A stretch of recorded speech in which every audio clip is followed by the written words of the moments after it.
Welcome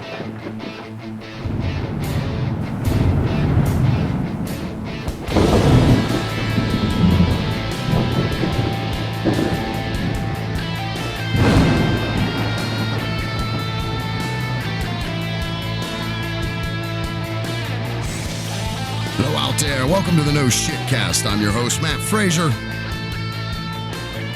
Got a real interesting guest lined up for us here today, folks. Joining me in the hot seat, the co-pilot's seat, the one, the only, the legendary Darryl Montgomery Hell himself. How are you today, Mr. Darryl Montgomery Hell? Oh, that's a brother. I'm doing great, and just Darryl Hell. Like Darryl Hell? The Montgomery, like Montgomery is my given name. Okay. And for like social media, I use it hyphenated so that way somebody can find me in either way. It's cool. I'm glad we're going into this because that's one of the things I wanted to ask you was the hyphenation and what was sort of the zenith of that? Well, in the mid 80s, as I was evolving from a hip hop DJ to an industrial DJ, the kind of the names that I had before, which were my original DJ name was Kid Stokers. That was from 75, 4, 5, 6, something like that, and which came from Parliament Funkadelic. And then Star Child was the other one. Both of them was because I was DJing with my brother and cousin who were 5 years older than me. Okay. So then I was just a little kid, and so then simultaneously through those years were like I was a bass player, and that was where like my the side of like as a DJ I was playing hip hop, as a bass player I was playing hardcore punk rock. Well, punk rock first, then hardcore punk rock. Right. And prog rock and so on and so forth. But as a musician, like in other words, like what my band played was hardcore punk rock. And so the if you attach all those together, and now throughout the early days of punk rock, there was a lot of different styles of like eclectic music that all got thrown into one glorious kind of category of like new wave punk rock.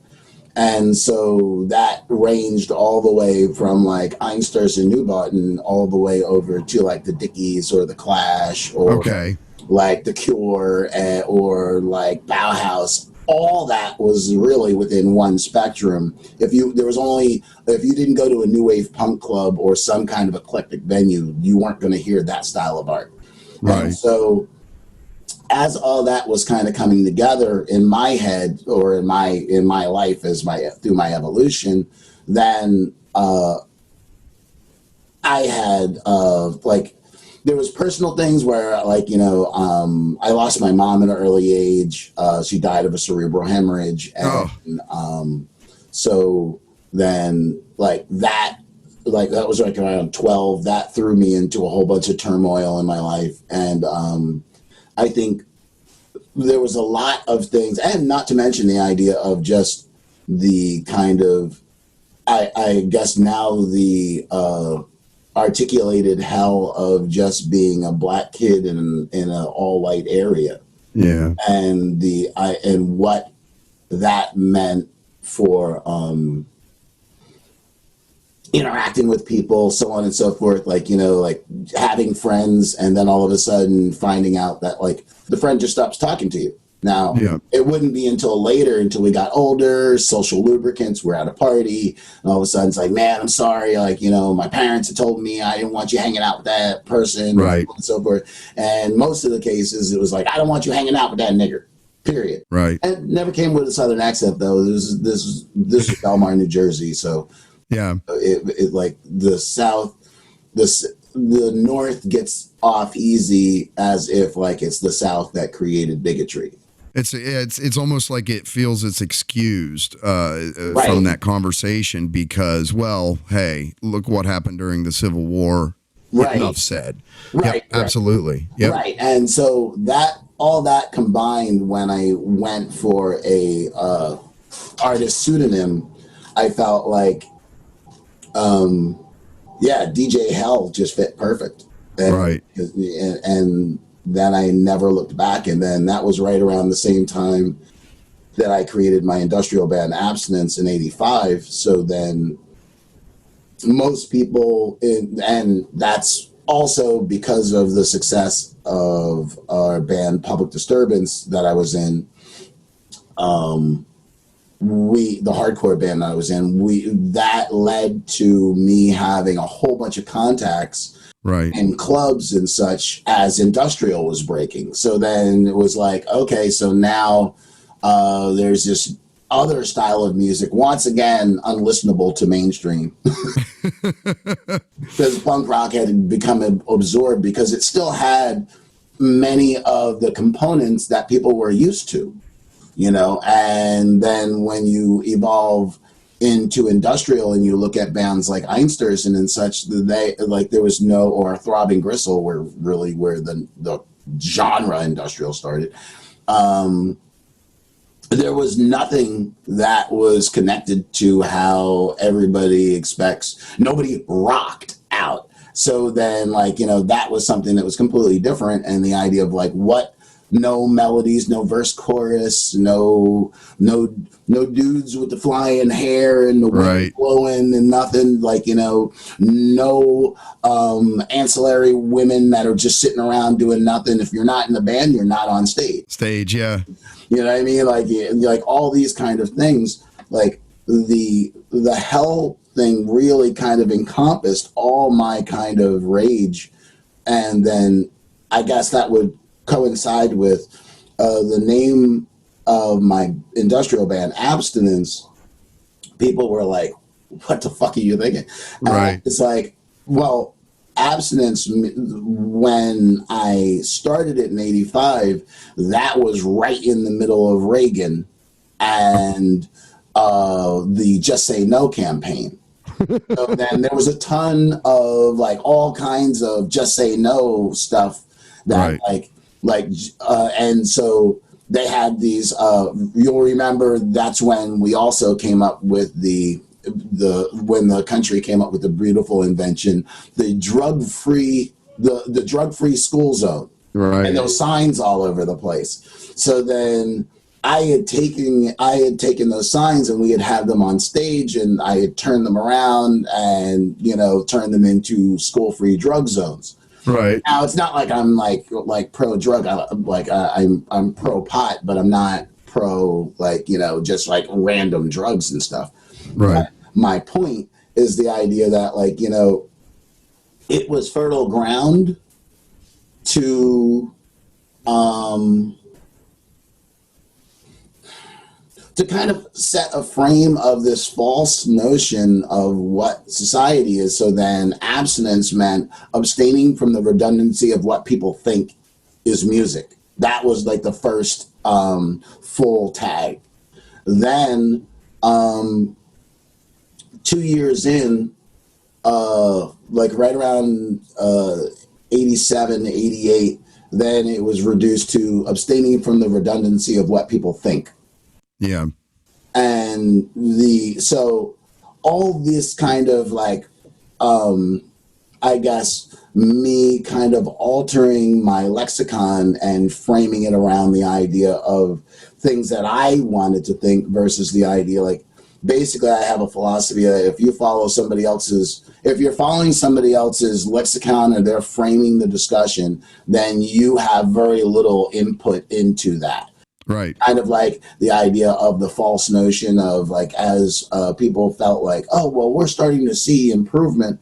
And they say, well, now we have a seat at the table. It's just you don't have a seat at the table if you don't have any control over who's coming to the table. Right. What does the table look like? Yeah. What's the menu? Right. What's the seating arrangements? If you're just there as a visitor, you're basically at the kids' table.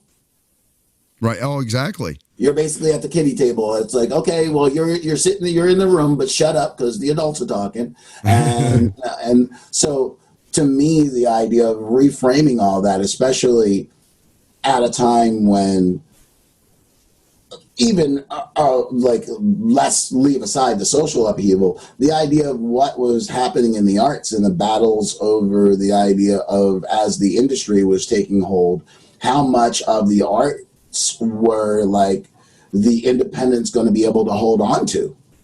Because, like, that's like, you'll remember from like mid 80s to 95 was the full absorption of the underground into the mainstream. Yeah. What I mean by that is every independent label, almost outside of a very small few, got absorbed into larger entities. Yep. And then had other interests, whatever those interests were. They weren't the interests that were of the original people. Yep. And so from an underground perspective, and watching the idea of how both hip hop and punk rock have been mainstreamed in a way that's just like, wait a minute, like, when hip hop broke, and I played it around my friends on the shore, most of them called it nigger music. Yeah. When most people heard punk rock, again, same friends, they were like, it was unlistenable.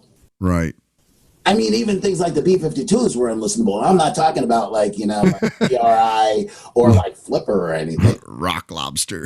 Right. I'm just saying, right. Well, I mean, Rock Lobster for the time was an amazing song. Right. For that entire album, and the second one, Wild Planet, was equally dope. Yeah. And it wasn't up until the industry came. Yeah. And when like the Love Shack stuff. Yeah, which was very pop. Yeah. Once that happened, I was like, bye. I'm done. Yep. Yeah, I'm done. First 4 Devo albums, same thing.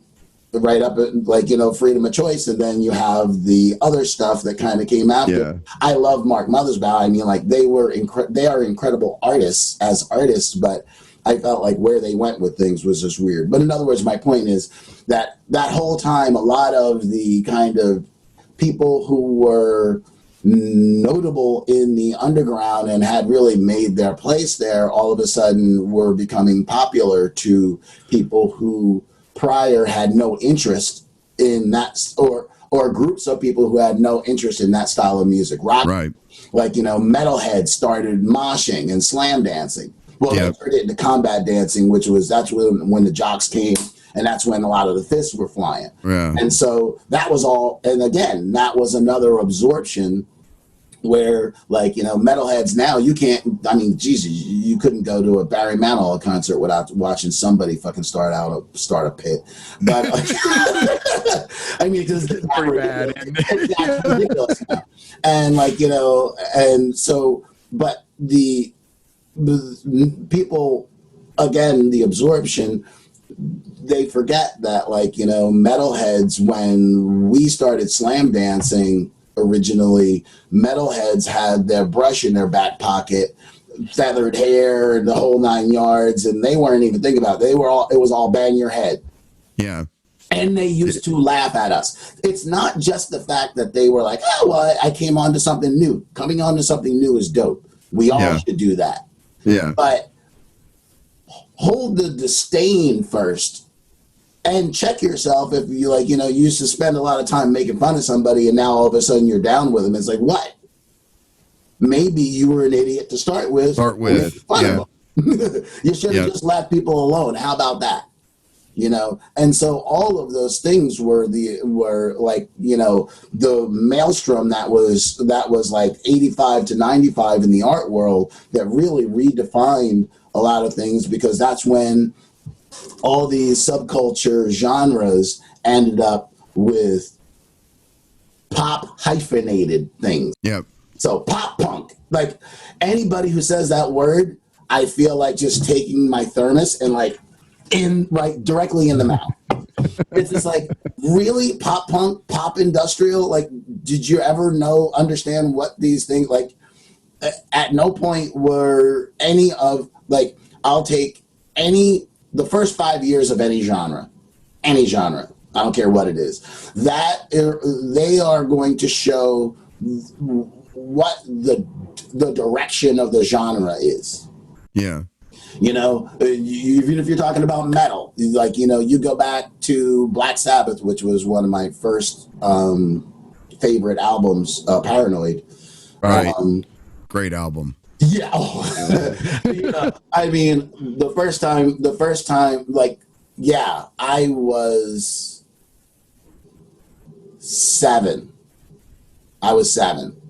I mean, the album came out long before that. It came out 3 years before that, I think. But I think I was 7 or something, and that was it broke my brain. But I was already into like eclectic stuff, like listening to college radio and such already. So, and I grew up on PBS. My parents raised me as a PBS baby, so I spent a lot of time just staring at stuff like, you know, stuff that mattered, and you're watching all this stuff, and it got me into, as we were talking about in the pre-interview, it got me into long form discussion. It got me into paying attention to things that maybe I didn't have an interest in prior, but it's just like, oh wow, this is pretty dope, or you know what, that was interesting, but just it doesn't hold my interest. You know, but it's learning that versus the idea of the people who are consistently like, which I'm sure you understand all too well, the idea of when you show somebody one of your interviews and there's like, oh, it's not 15 minutes long. It's like, oh, wow, this thing's long. Like, yeah, it's tough. That down, and they're like, oh, dude, man, you know, and of course, every person knows this. Every creator knows this one, where like, you know, you have people who will like the fact that you released it, but then the views don't match out of likes. Yeah. Oh, so proud of you. Good job. Yeah. And then that's okay. I'm proud of thanks. In other words, I'm not hating on it. It's just an interesting social phenomenon. Right. Yeah. Like the same thing for people, like, you know, if you do virtual events or any event. I mean, if you ever did any event ever and you had an event page and it's like the going number never matches the amount of people who showed up. Right. Why?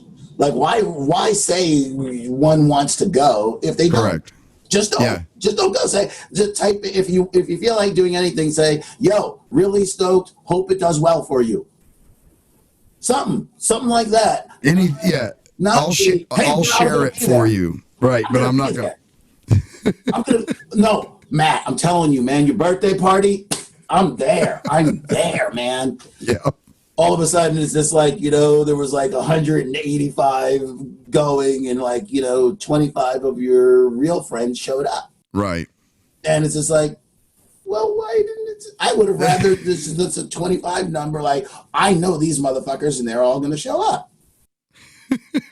You know, but these, again, this is how we've changed, like the personal contracts that we have with each other.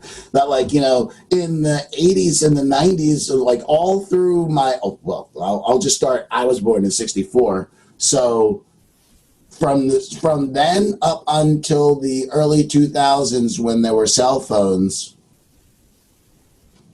what I don't understand and will always perplex me, how did we get anywhere before?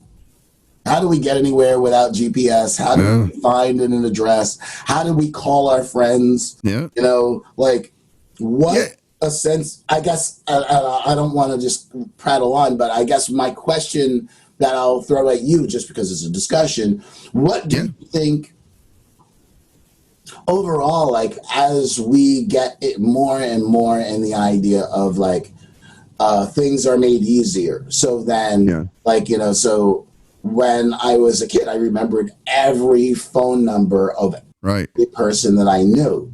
Yep. You know, and so, I'm calling, like, you know, so the universe of my friends, I mostly had their numbers in my head. Right. My whole family, I had their numbers in my head. Yeah. Lose your phone now and call something. You're screwed. You're screwed. It's just like, I know I can spell their name. Yeah. So what do you think the kind of the impact of that over time is? I got a unique perspective on this because by trade, I'm an automation engineer. Dig it. Okay, so I have a philosophy that says anything that can be automated should be automated. Okay, there should be like no exceptions to that. Now, obviously, there's going to be exceptions to that, but that's kind of like a compass heading more than it is like a life principle or whatever. But what I think what's happening here is that, first of all, I think we can thank things like automation. There's a good side and a bad side to all of this, but there's a bandwidth release that's happened with people's ability to communicate so freely and easily. And I've said this for years that if you're trying to kind of figure out what the hell's going on in the world, the simple answer for me is this: that all information ever recorded about the human condition for the entirety of mankind on this planet that we know has been put in the hands of pretty much anybody who wants it for the first time in the history of this planet that we know of. A lot of people are figuring out that they've been bullshitted about a great deal, many things. That now we're starting to finally have the grand discussion, not just as individual countries or nation states or cities or any of these kinds of things. We're actually starting to have these discussions at the human level of what is the worth of life, human life, so to speak, or the existence of life, and yeah, we're going to have some problems because some people been really getting fucked in this deal for a long time.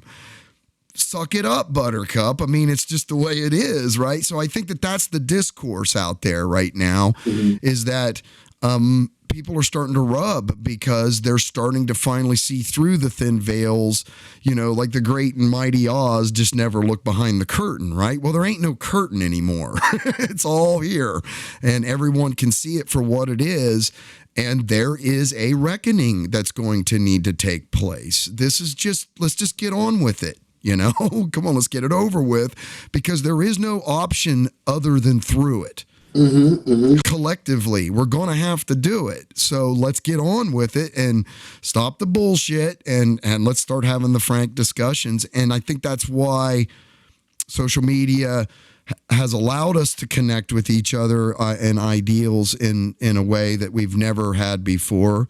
And automation has freed up our mind space to actually have the time to think about things, to think about sometimes the difficult situations and questions, whereas before, in that age where these things didn't exist, that bandwidth just wasn't even there. So you had the mindless masses watching the one-eyed devil in their living room that was spewing the propaganda at them constantly, and then you feed the kids, you go to bed, you get up, you go to work, you work 10 hours, you come home, you cook dinner, and it was just this cycle that was punctuated by a middle-class existence of going to the lake with the boat that you have financed that you can't afford either. So you're escaping any connection to reality at that point because your reality is drudgery, So I think there's a lot of things being ripped apart here, but I think it all makes sense to me in that this is what is happening. This grand discussion is finally taking place. And a lot of people are going to be pissed off about it. Yeah. Right, well, actually, and that dope answer. But I guess I was going a little bit more personal in the idea of like Sherry Turkle out of MIT, Studs Terkel's daughter. Okay. She had done some preeminent research on the behaviors of people in like working with the digital world. Basically, the idea is that as she, like in the 90s, she started doing a lot of strong analysis on the idea of how are we changing our behaviors through the integration of media and integration of technology. And so I think I know what study you're talking about. Yeah. Well, in other words, but it's an ongoing thing that she's been studying, and but I followed her just because she has written a lot on the subject and for so long. And so she has really, I mean, Jesus, the framing of how we behave, like the things that, like what happens to memory if we're no longer memorizing and we're relying on other things to do that memorization for us. What skills are we losing from that is the point. Like, absolutely, not necessarily just the idea of like, okay, I don't need to remember this number now. Right. It's the idea that, okay, over a period of time, what has happened to our minds because like now we no longer hold numbers in our heads the same way. No, we no longer hold information. Like the idea that like people will go places 6, 7, 8, 9, 10 times and use GPS each and every time. Well, it's part of the habit of, it's like putting your seatbelt on, start the GPS. Yeah, it's ingrained. But the idea of needing the GPS, much like the idea that we've incorporated GPS into our life, much the way that a classical musician uses sheet music. Like the idea, like this person is virtuosically trained. They've played the piece over and over and over and over again. Right. But they always have the sheet music in front of them. Right. And so then, and there are a number of situations where I've talked to musicians like, if I were to have removed the sheet music from them, they would have not been able to do the piece. Even though they performed it so many times that like, as they're doing it, they're just kind of turning the page just out of a rote process. Right. Yeah. It's that rote process that I guess that I'm getting at, that like, how much are we losing in these things? A lot. When I'm working with my students, teaching theater and performance tech and media literacy, there's a consistence of, if there's not a digital fix, if there's not a software solution, I don't know what to do. Right. And so for me, because I grew up perfectly bridging both, I'm just looking for solutions. So sometimes that's going to be an analog solution, and sometimes it's going to be a digital solution, and a whole bunch of times it's going to be a combination of the two. Right. And so it's the idea that if we're constantly relying on things, I believe the loss of analysis, the loss of structure, because we're allowing somebody else to do it, much like in the society, you will hear people say over and over again, I'm sick of these politicians telling us what to do. And I was like, well, there's no such thing as a politician telling you what to do. Right. A politician or a company or business or any other entity only functions because the community, society, it's whatever allows it to. Right. The moment it says no, it stops. So you know, the will of the governed, it says in the Declaration of Independence. Right. By the will of the governed. That's the only way it exists. Exactly. And the idea of like, how do we take a system? I mean, especially from my point of view, it's always been the kind of Ella Baker model of how do you take a system that was not designed to work for you at all and make it function in some way that behooves you. Yeah, the human component gets gobbled up a lot of times in the way that we use this cold sort of interface to communicate with each other, right? I mean, these phones, they're only warm because you charge them. There's nothing, and it is an interface unit at best, and it's a terrible one. Oh, it's an excellent one. I will have. No, I mean, for the conveyance of information, text is only so many bytes per second. You can add emojis to kind of add emotion to it. Pictures are much better. There's a lot more data in a photo than there is in a text, right? And then you move into things like video, like what we're doing here is even more information that we're moving back and forth, right? So we're getting better and better at it. Right. We're getting much better at it because there's a lot between you and I in this conversation that we're having right now that is based on facial expressions and body posture. There's a lot more communication that's happening.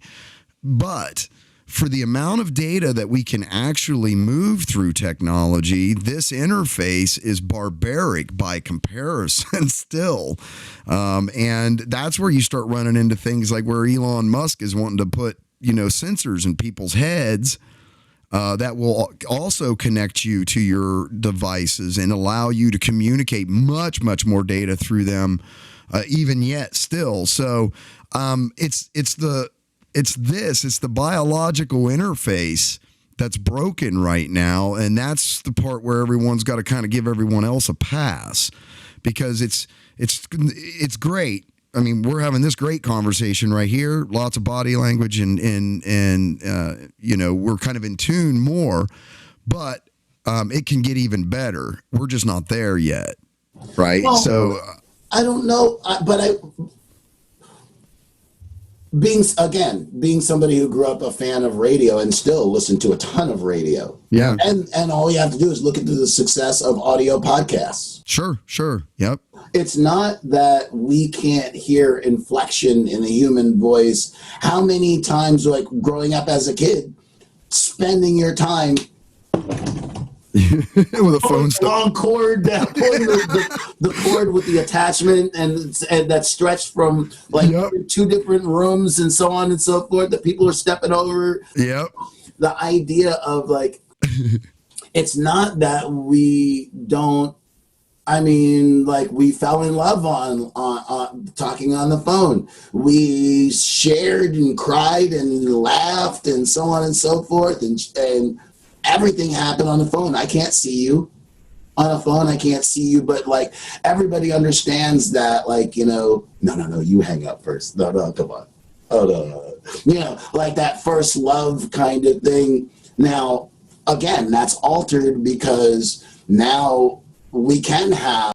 So, but it was the idea of the drop is exactly the point, right? So that the idea of the technology is still in a lot of ways clumsy. Catching up. Yeah, and so, there's a certain amount. And as I said before, I was born in 1964. So when I call up the cable company and say why is my cable bogging down? Why is my internet bogging down when I have two computers on it? Neither one of us are doing gaming or anything that would require a large bandwidth. So then why do I have anything bogging down at any time? Right. Well, you have to really look at, and they start talking to me like I'm 5, or you feel like it ageism helps you understand sexism.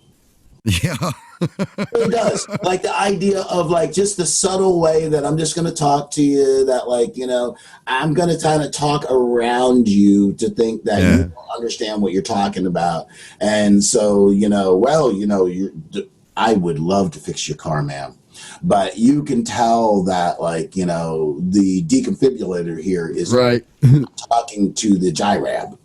So I'm going to install another carburetor for you, and I think that'll solve the problem. Right.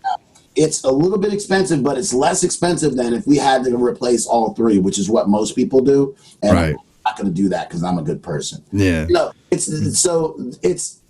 And you had brought on the Elon Musk thing, and to me, the interesting thing is not the idea that Elon Musk wanted to.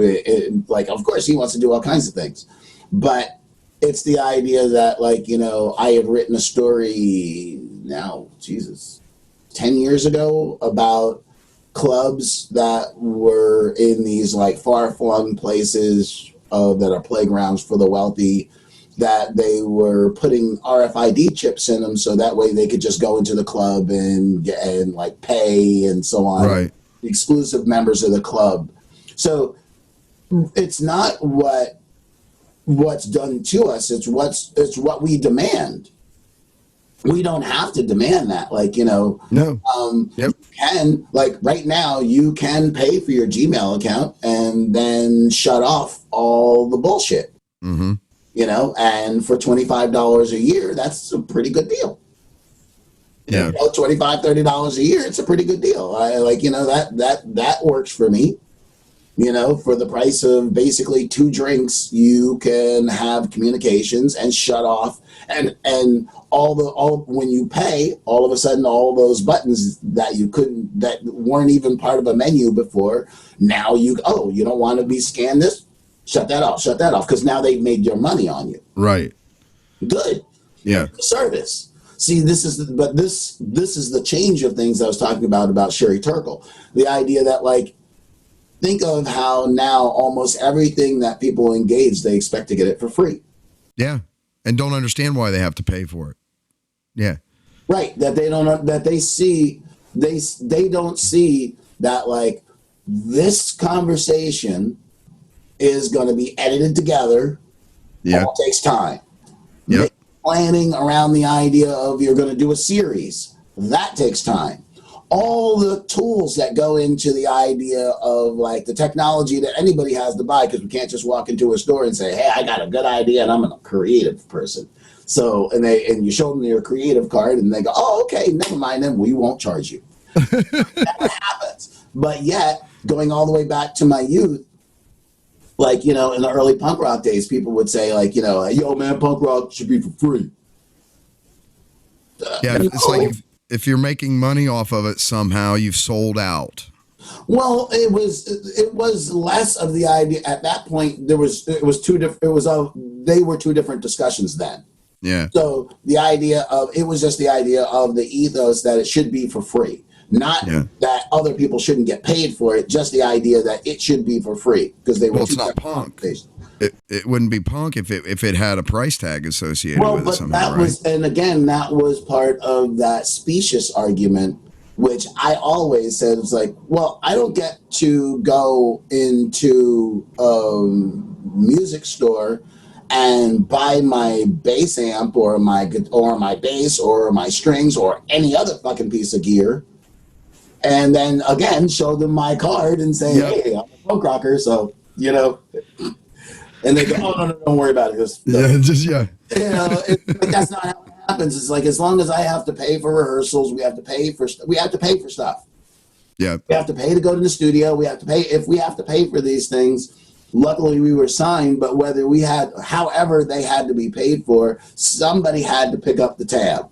Yeah. So whether it was a label or somebody else, you still have to pay for it. So then as long as it has to be paid for, then somebody on the opposite side who wants to engage that art should be like, you know what? Not only will I want to. So a prime example, right, which I had heard, I guess 2 months ago, broke my brain. It turns out that in country music, they sell a lot of fucking CDs still.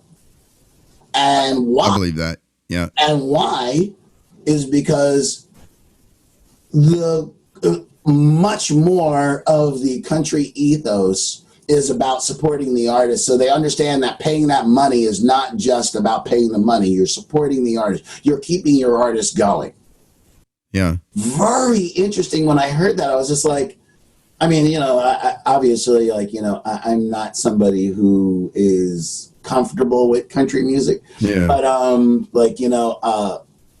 it's still the idea, like, I love any model that works. And that, to me, is like one that really speaks to something. It's just like, that, like, you have all these people who talk about, like, we care about the artist and so on. It's like, you don't give a shit about the artist. You rip off the artist every single day. Yeah. And just don't even think about it, that, like, and they confuse the fact that, like, in jackass culture, the majority of videos, like I tell my students all the time in my media literacy class, it's like, we can have dope conversations. We can bring in a celebrity or whatever, and like maybe the media will care because the media came when we had brought in some celebrities that I had known. And so that was like, all right. But now you have a community meeting and you're talking about the idea, how can we do things good in the community and so on. I said, how many media are going to show up? I was like, nobody.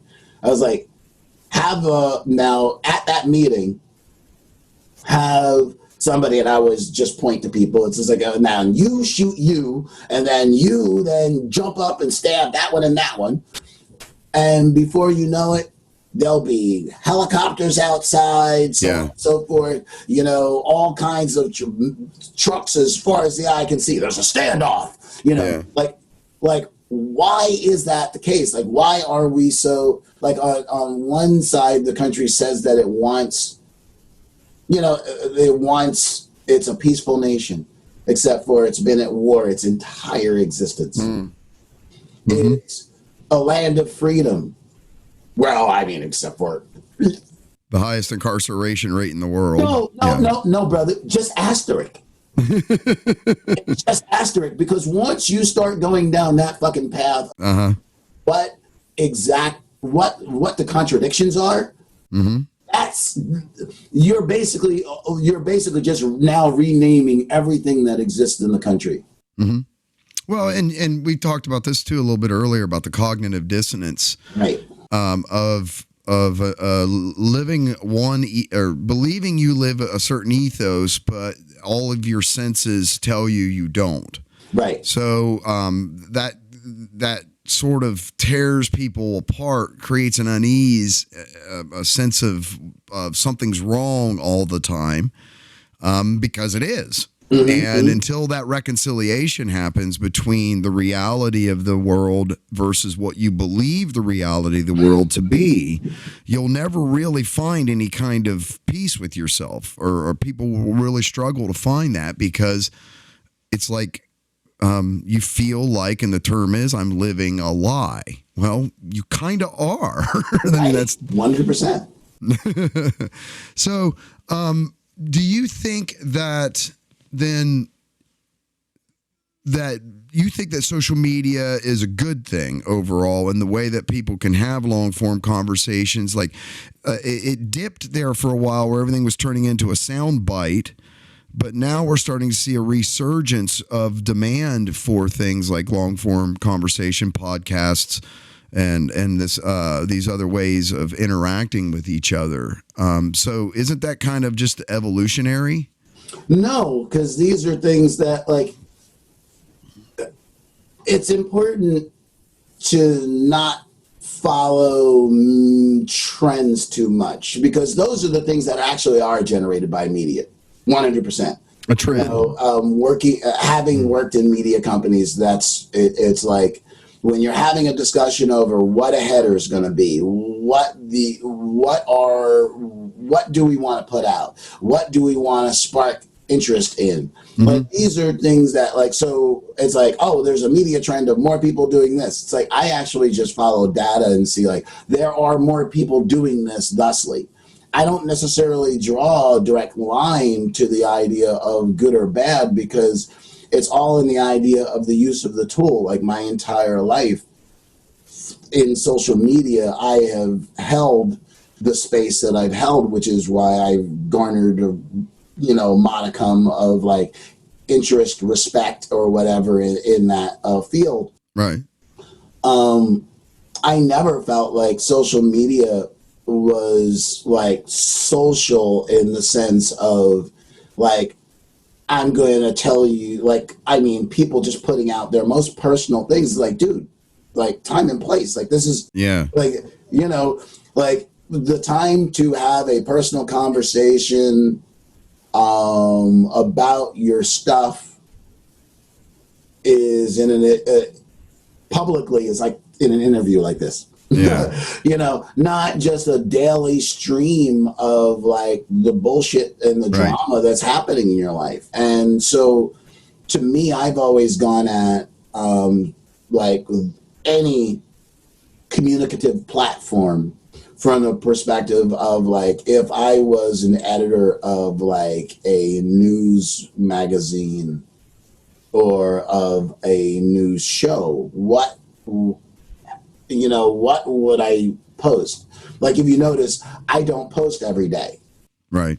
I'm not somebody who, like, 5-6 times a day you're posting, because the whole idea is that I want to give somebody something that I took time to think through, and then give them time to think through it. So quality, not quantity. Right. Well, in other words, like, I've had discussions with people about the idea of, with numerous people, about the back and forth of like, how much should you post? Do you post? I've talked to organizations, people, so on and so forth. In all those situations, I feel most of them are wrong. Just the idea of, because they're creating situations where people eventually either, like, different people burn out. So you're not holding on to your people, because after a while, it's like either people get used to just that kind of interaction, as what Martin Luther King called the paralysis of analysis. So then, like, we're just going to keep thinking about it. In corporate terms, it's meetings to have meetings. And so very familiar. Yeah, we all are. And so, but the whole idea is that, but then when you get on a team that functions like my school, the way that our school team functions, our staff, our admin, and our board, the integration of those systems are incredibly dope. I have never, like, at our staff meetings are wonderful. They are innovation factories. And I've never said anything that I don't actually mean. Yeah. I mean, literally, like, the idea why I listen to all these teachers, all these other teachers in other schools complain about how they were dealing with X, Y, and Z, like remote learning. Oh, we're just trying to get through, so on and so forth. Our principal tasked us with, like, look, there's certain parts of this that we're going to need to use in the future, because this is just evolution.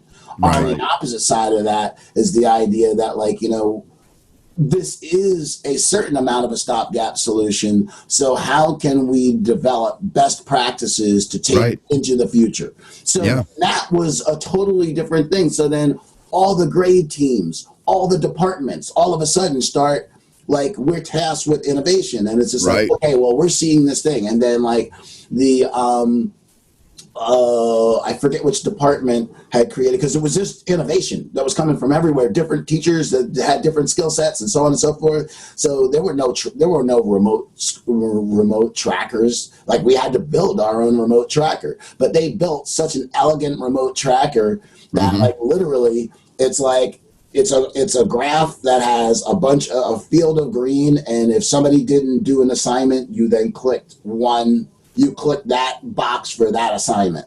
Right. So then anybody, you didn't have to work at the school. You could have showed it to anybody, and you could have seen, okay, I can now see trends. I can see, like, did this person miss over a period of time and they were good?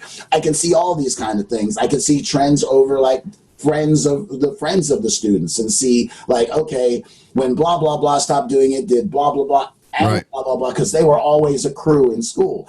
To see these kind of patterns, these are things that, like, I felt honored to consistently be in a situation where our admin said, look, this is where we see things, because they didn't just come, like, asking questions. They said, like, this is how we see things on the ground, and this is what we want to do. How does this fit in your universe?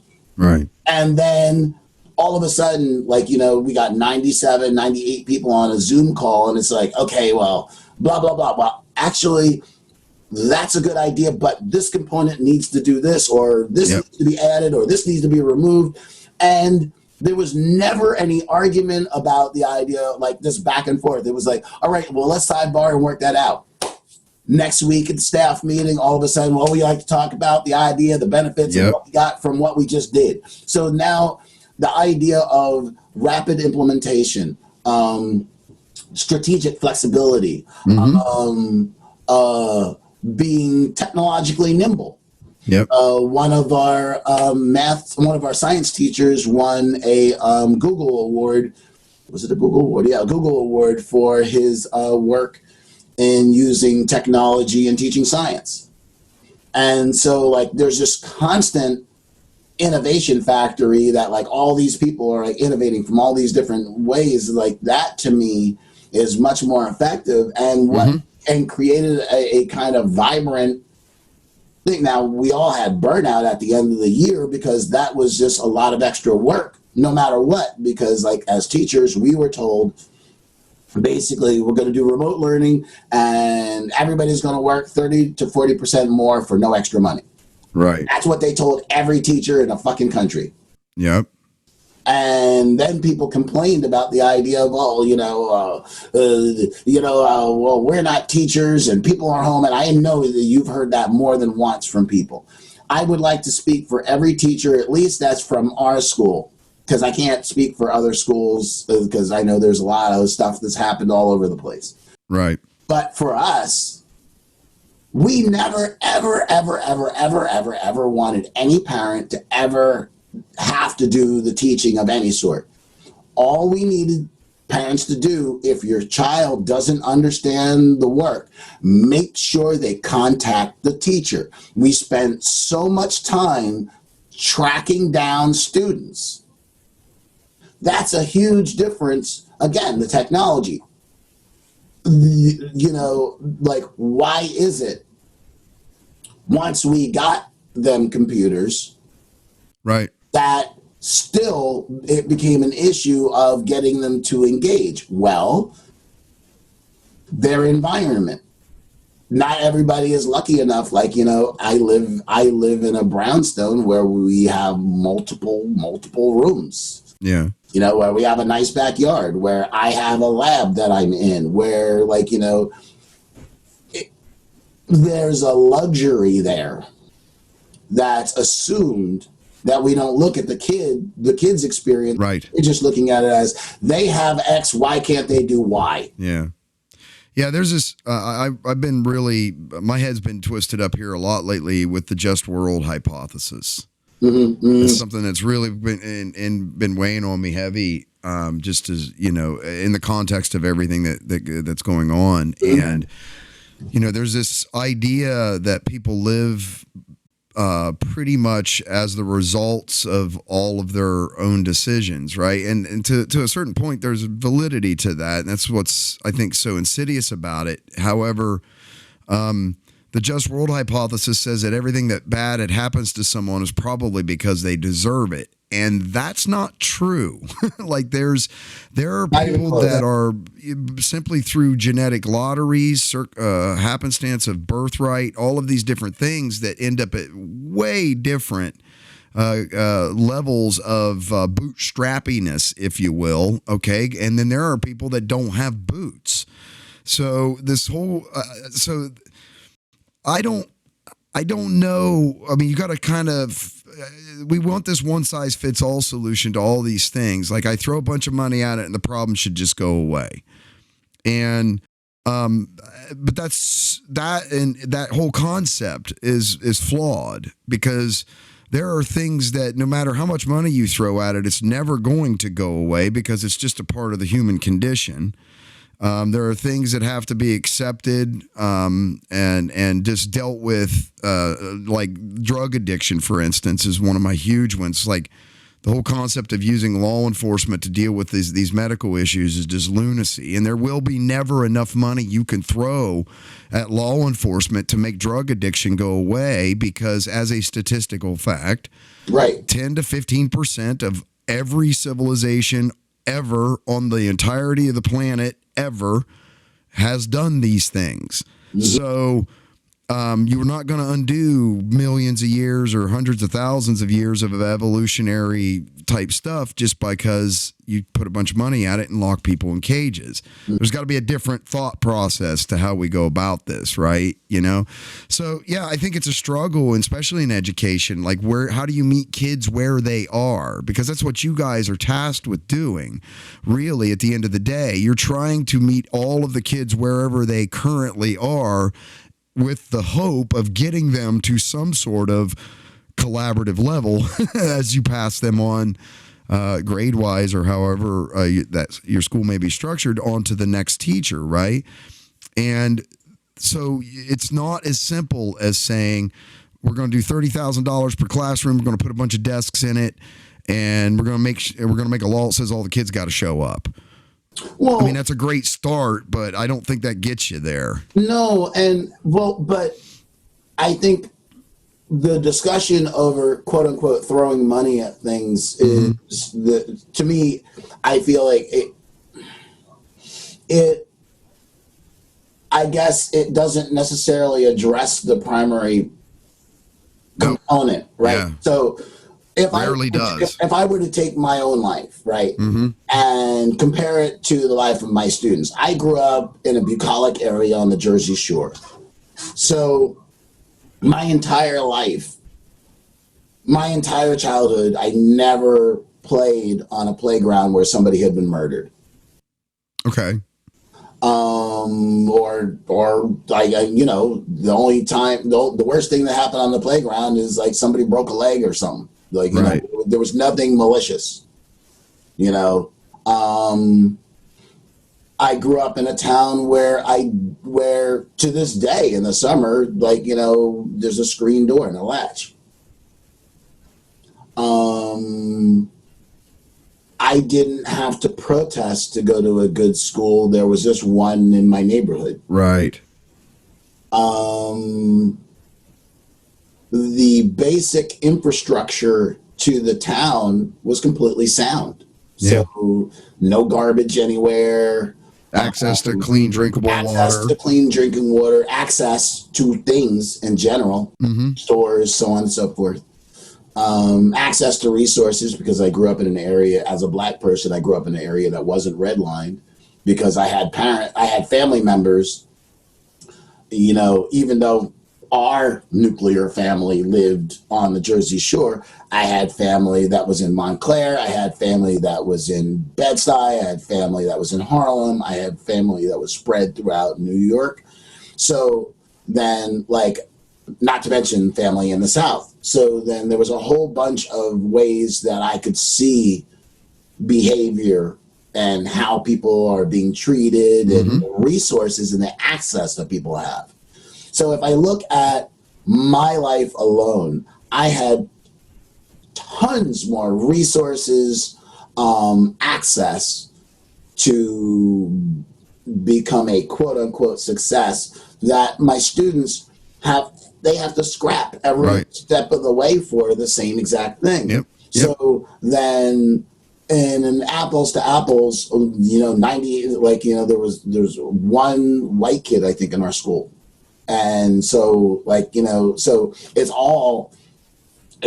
so apples to apples, my access was drastically different. Yeah. Than I grew up in Monmouth County, New Jersey, which is always in the top numbers of counties in the country that send their kids to college. Right. I teach in the South Bronx, the poorest congressional district in the country. The resource bases that they have now, when people say you don't want to throw money at a problem, I think most people are talking about tax money. That's exactly what they're talking about. Right. Yes. But in other words, the idea that if I live in a society that says I need to do X, Y, and Z, we don't want our tax dollars to do it because my family, for whatever reason, has benefited from the society enough that we have the resources to do it ourselves, so we don't need you. So but just to put a frame on that, it's the idea that the inequities of society are directly connected to where that money went. So so then my father went to World War II. GI Bill, 92% of that went to white males. White males were not 92% of the people who went to war. Thusly, the jobs that they could get after the GI Bill. Sure, absolutely. Those jobs were not open to my dad. I think too many. But the reason why I'm saying this is a very important point. Okay. These things all connect to the idea of where somebody will then have the money to say, hey, I could do it myself. I don't need you. See, because I grew up in an area where I have the resources, I didn't need a government program. My students, if they grew up in the projects, generations of being structurally screwed. But don't hear what I'm saying is that there shouldn't be taxes and that people shouldn't benefit from it. Here's what I'm saying. I'm saying the idea that the primary argument that like in society is that like, we shouldn't throw good money after bad. So I lived in Massachusetts for 23 years. Near the top in per capita income in the country, like second from the bottom in charitable contributions. Okay, progressive, liberal Massachusetts. Okay, why? Why is that? Well, here's what happens. It's not so progressive and it's not so liberal. I spent a lot of time there. These people think that I pay a lot of money in taxes, therefore I don't have to think about the problem anymore. Right. Okay, that's what I'm talking about when I say that there's a flippant sort of attitude, a dismissiveness that says, well, that's what I pay taxes for. Well, and that ends I just have to argue that, not argue it, but there's a certain amount of truth to that. The idea of it's too dismissive. No. In other words, it to me is like it's the inverse of like the no snitching thing. It's like you can say no snitching, but then are you gonna Barnaby Jones this to solve the case? You see what I'm saying? So by the same token, it's like we give tax dollars, but in my work, especially as an activist and working with organizations, it's the idea of looking at, okay, so what I want to know is just what's your acquisition pattern? What's your where are you putting your resources? Like these are the kind of things that I want to know. I'm not so interested in but it's the idea of how do you stay, like, if we're going to give tax dollars, and we are. Yeah, it's not the idea of whether I want my how much, like whether I feel comfortable paying taxes or not. It's the idea of what are they going towards, and are they going to the right thing? How do we know if we are a country that doesn't even know whether we're paying the right amount of taxes or not, because we don't necessarily demand anything from them. Other countries, if you demand something from it, then you can be clear, like, for these tax dollars, I got X, Y, and Z. Yeah, and you got 2 years to pull it off, or we're going to get a whole new committee and we're going to start over again. Right, whatever. Right, exactly. Right. And so it's the idea of being more clear about what we're getting for it versus the idea of not to mention the idea, again, the paralysis of analysis, like, the most people who get money from a poverty program, money from a poverty program goes to people who are not poor. So then, in all these cases, you see these people sucking up the money. Yeah. Speaking of like New York and Massachusetts, it would be all these PhDs and so on and so forth from Connecticut and Massachusetts and such, like from New England area, that would come in just like people that were trying to civilize the people. And they're the ones who come in, like, when during the 60s and all these big programs. Well, they were the ones who came in as directors for all this stuff. But then they would run these programs because they were the ones that were given the money, and then they leave. Right. And they were like, they come in from New Jersey, same thing. Growing up in New Jersey, they came from the suburbs, basically. They came from the suburbs, and they came from like, okay, these are the people who are really smart, they're educated, they know what to do, and they can get us out of this. Well, they didn't. No. And they never have. And so by the same token of the, like, kind of sticking with the communication factor, one of the things that I focus on with my students is the idea, look, there's a whole bunch of realignment happening. Like, good word. Not only is it the idea, and I've been saying this for years. This isn't just like new because of this shit. It's the idea that, like, every year I tell them, like, in orientation. So I told them this year in September, not in March. The idea that, like, look, there's a realignment happening, and understand that not only is it that brown people are not going to be subservient and just listen to white people anymore, but the poor no longer want to have the middle class speaking for them. Right. Women no longer want to have men speaking for them. Right. Gay people no longer want to have heterosexuals saying how you should feel about what's going on in your world. Everybody's like saying, fuck you, you need to shut the fuck up and let me say how I feel. That's right. Yep. And I feel like that's the thing. If we could all kind of get down with that pattern of understanding that, like, the whether it's talking about resources, how people experience things, the one thing that our country lacks is empathy for itself, even not even for other people. Wow. And how? Yeah, big and time. So, like, prime example, right? Like, there's this whole, like, the whole, like, Trump split of, like, you have a ton of poor whites that never benefited from the society, that have been getting screwed for the society forever, but still refuse to align with other poor and working class people. Right. Because it's like, well, like, you, best example by the idea of listening to how many people have you heard talk about, like, when the whole issue of a death tax was coming up, and, like, whoa, you're gonna take away my inheritance taxes, and you're gonna do this, and you're gonna charge me, and so on. It's like, dude, only 2% of fucking people pay an inheritance tax, and you don't make anywhere near anything. You don't own anything. Right. Where's your wealth? Like, but I might have that wealth someday, and but I don't. Right. Okay. Keep buying that lottery ticket. Right. No, well, that's the old joke from the 70s. It's just like, yeah, I have worked out my retirement.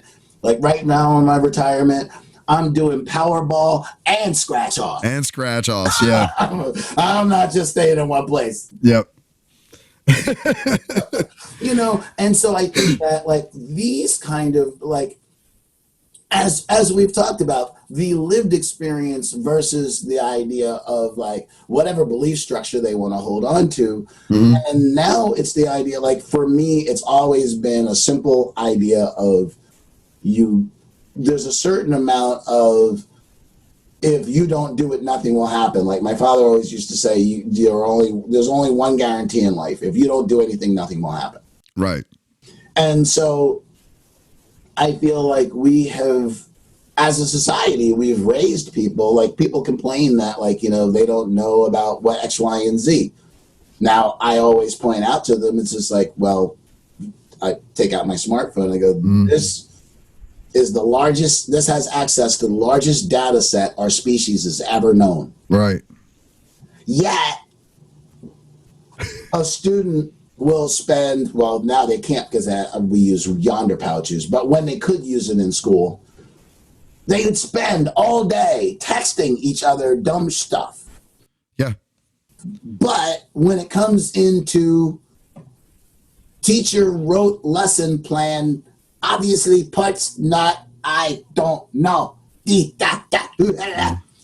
If you start breaking shit down and going, okay, so the teacher did this, I know that this person wrote this, and they wrote a lesson, and I know that there was words and things that I don't know.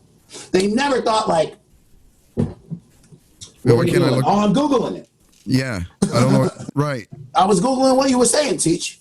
Yeah. No, it's like, no, instead of like, oh, I was Googling stuff. And what do we use it for? We have the entirety of information available to us all, and we use this device mostly to send dick pics and tech, endless memes and like all of these kinds of things. And it's like, do you understand the power of this device? Well, in other words, I've always used the internet as like driving a Maserati in a demolition derby. Yeah. Right. It's kind of weird. You can do that. However, there might be better ways. Right. For sure. Hey, you know what, dude? You can take You can take a circular saw, hammer, and shovel and build something, or you can take those to dismember and bury a body. Yeah, they're just tools, right? Yeah. Like, these are the choices. And so we have consistently pissed away, I don't know if you ever saw the movie Black Panther, but Oh yeah. okay, so the idea of you have one person she's developing all these things with the vibranium, Yep. Yes, she developed some fucking weapons that were like, but her whole point was the idea that she was always trying to think of the betterment factors of what you could do with it. Yeah. Killmonger took the same exact vibranium, Yeah. and then used it to destroy. Mm-hmm. When he got the power, what was the first thing that he did? He choked out a female elder. Yeah. Choked out grandma. So the reason why I brought that up is the idea that we're constantly taking these resources, these tools, whether it's the internet or anything else, smartphones, we're misusing them and then trying to there was a responsibility, we needed to do X, Y, and Z. Well, I refused to do X, Y, and Z. But then problem happens. Now we have to backtrack. Right. So that's like in the pre-interview when we were talking about the idea of Abbott, who recently instituted his face mask law. I'm talking about the governor of Texas.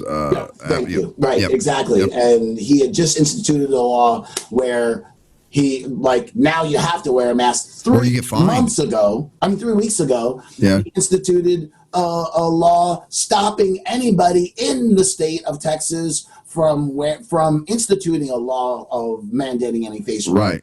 Yeah. Or any kind of ordinance or anything like that. Right. Look, I used to believe that it was access to information that was the problem. I used to think, and I'm talking years ago, obviously before we started getting smartphones, and obviously that's not the case. It's not just access to information. There's something else. There's another component to that. That not everybody has that spark of inquisitiveness that want to take and go understand something at a deeper, better, more fundamental level. And I don't understand how, because that seems to be what's missing. We have all of the tools, we have all of the knowledge, and we have none of the wisdom at all. So, I mean, how do you fix that, right? That's a human condition level thing, right? Because it isn't even necessarily, it varies by culture for sure, but not that much. Not enough to say that it's a cultural thing or a race thing or it's any a of that. spatial thing. It's weird, right?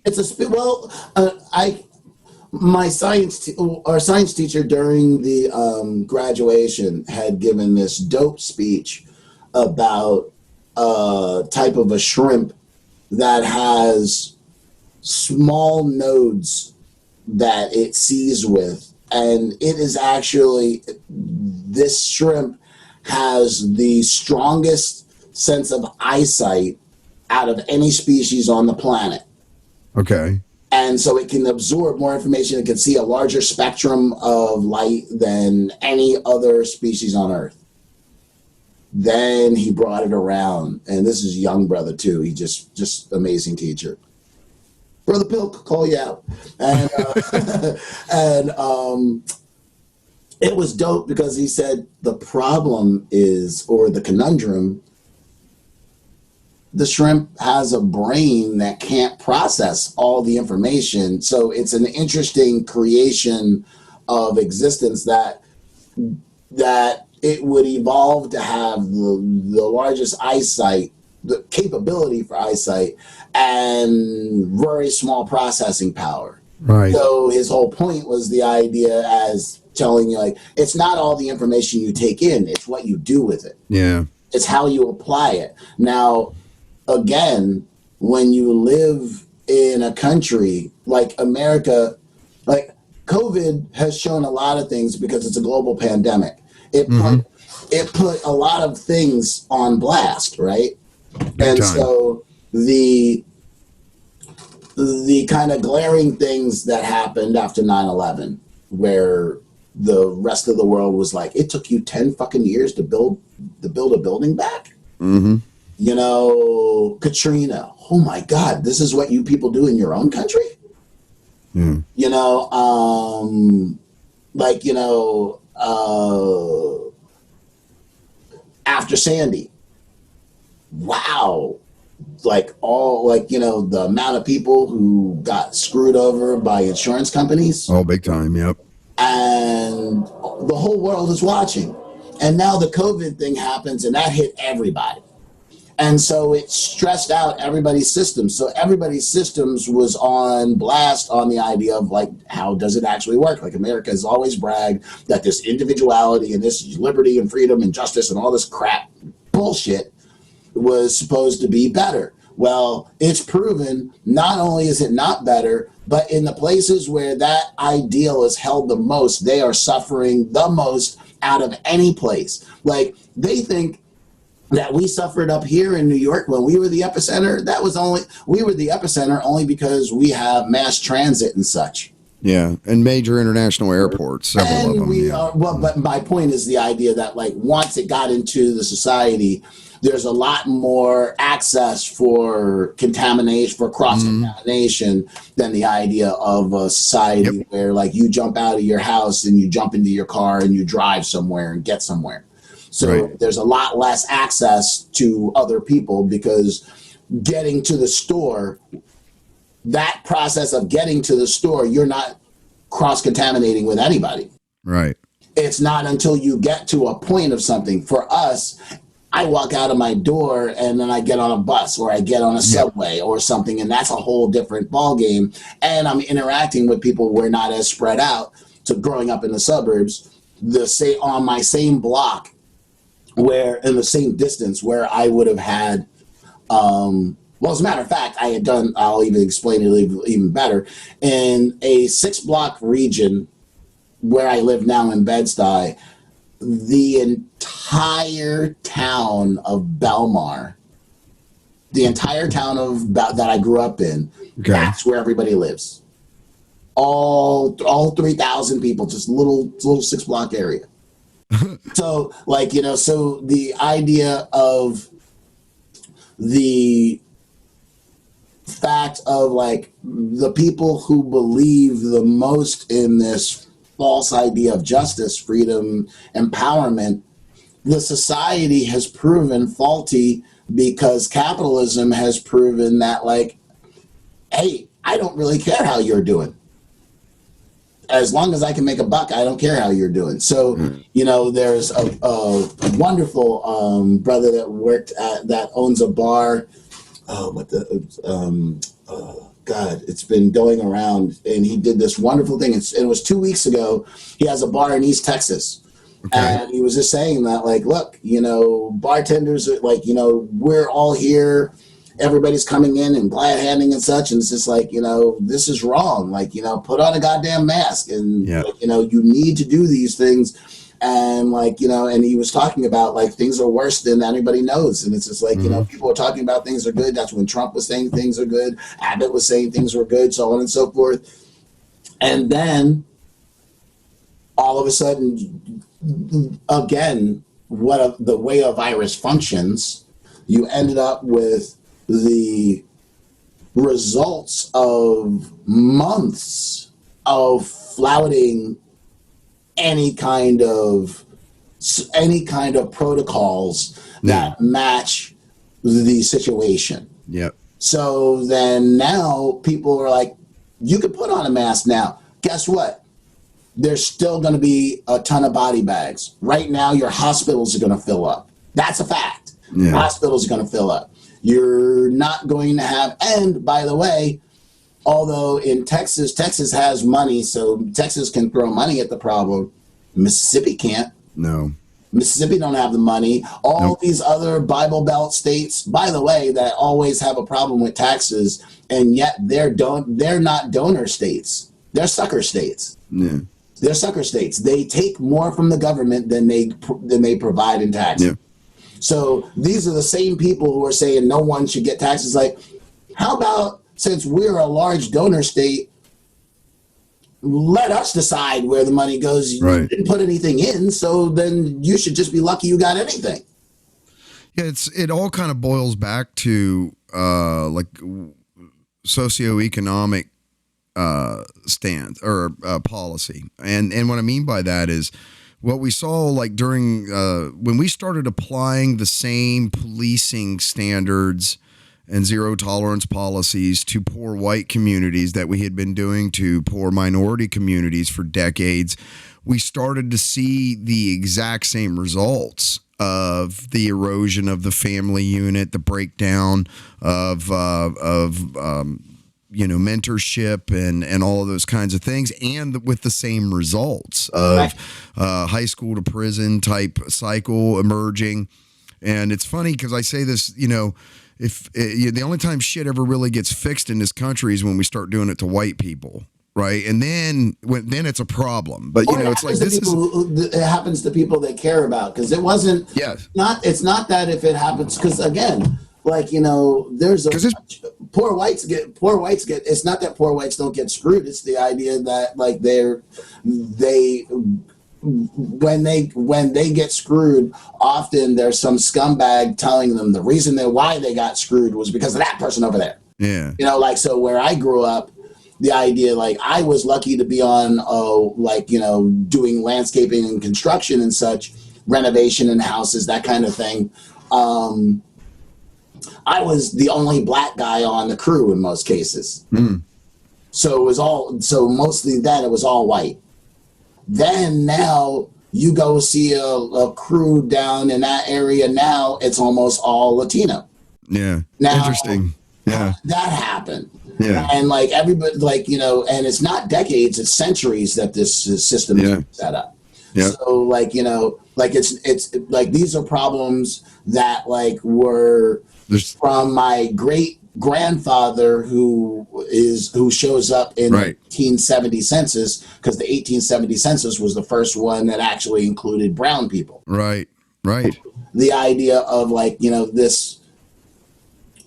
the structure of stuff is wrong. Now the whole idea is that like capitalism was easy to prop up when there was a recently stolen country with tons of resources to exploit. So that works for a capitalist society. And it gave a lot of people the false idea of a buy-in. Yeah. What changed was the idea that like once you got to the 70s, that's when you started to see aggressive takeovers. Mm-hmm. So then now it's like, okay, so we've basically raped the rest of the world, and now I still feel the need. I got to take something. So now I turn around and I take something from you. Yeah. And so smaller companies that used to everybody be independent, just 20 years ago, right, all of a sudden get absorbed into the ethos. And then there used to be kind of like a mob mentality in the society that like, okay, we're all going to do this heist. We're going to split the money evenly. So that way all of us have equal motivation to shut the fuck up. Right.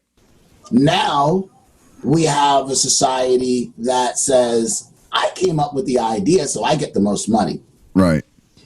Okay, so now you were the one that ran in with the gun and such, and you were the one that got the weapons, so now you get the second most money. Okay. Dude, you drove the car. Yeah. So we're just going to give you a little bit. You've created a weak point. Yeah. This motherfucker has no motivation to stay quiet. Right. And when they're sitting in front of an interrogation. Right. And so this is what we've done in the society. The buy-in has fallen. So big time.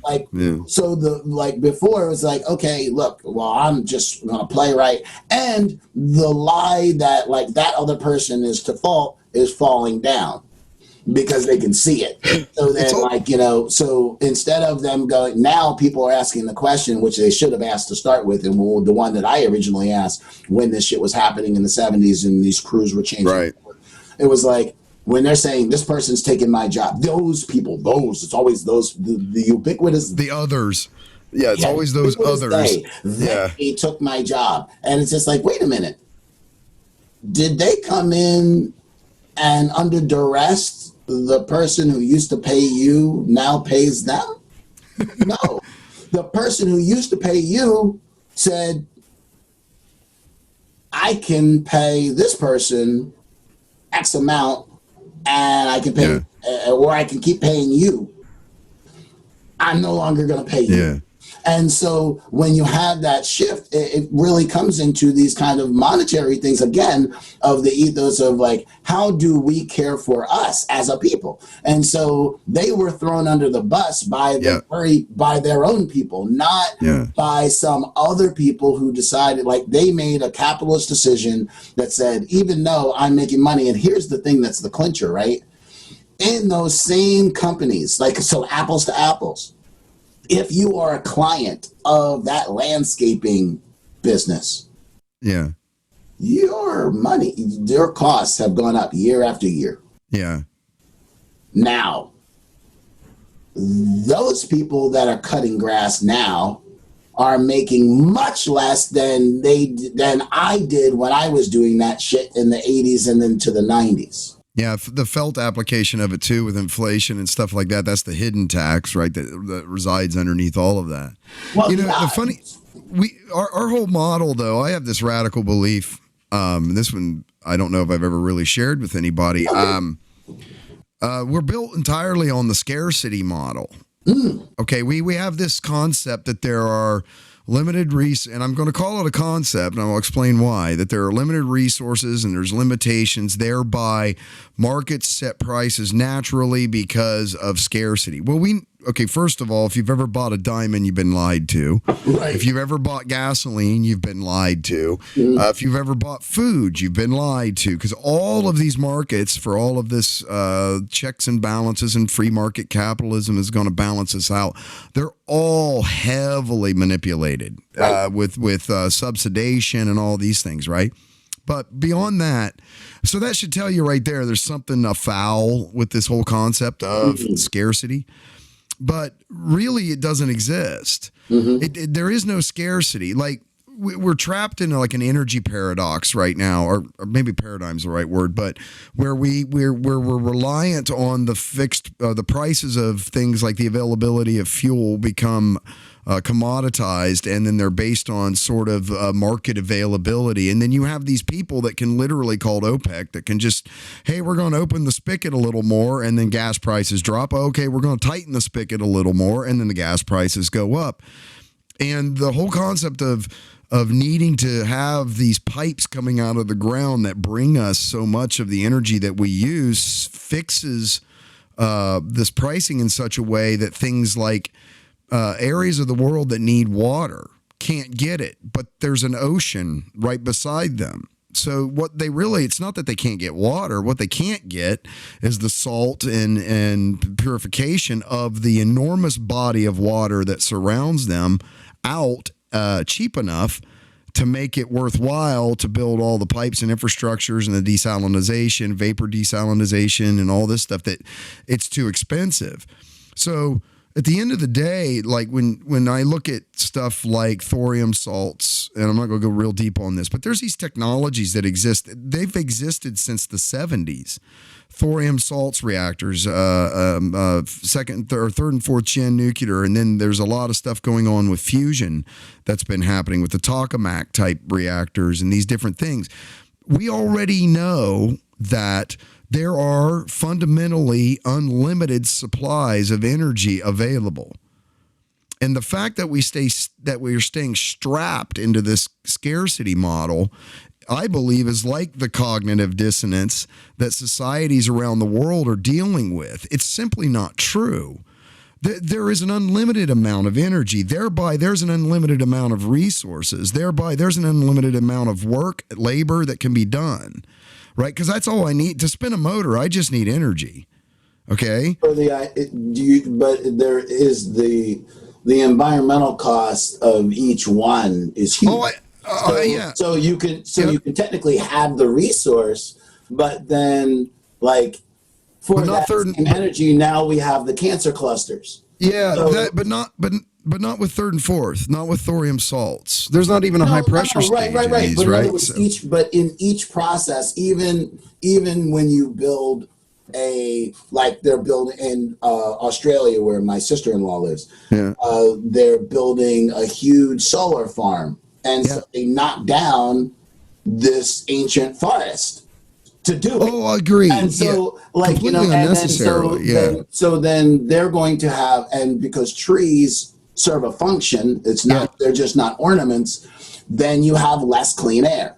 Then you have Absolutely. more. So Yeah. now, so I feel like And making solar panels is an incredibly toxic process. 100%. There's acids and the things that are involved in it. I agree. I'm saying that the only solution, there's only one solution that makes any sense at all.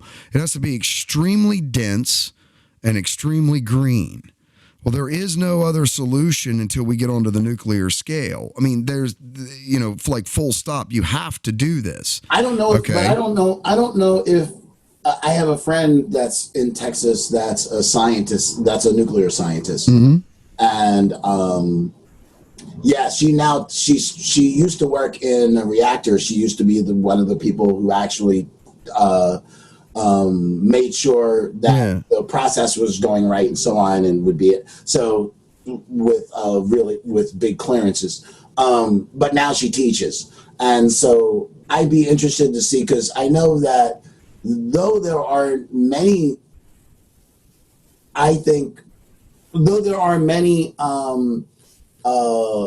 modes of energy resource, whether you're talking about energy or food, like energy to run things or food to run us. I've gotten rid of more.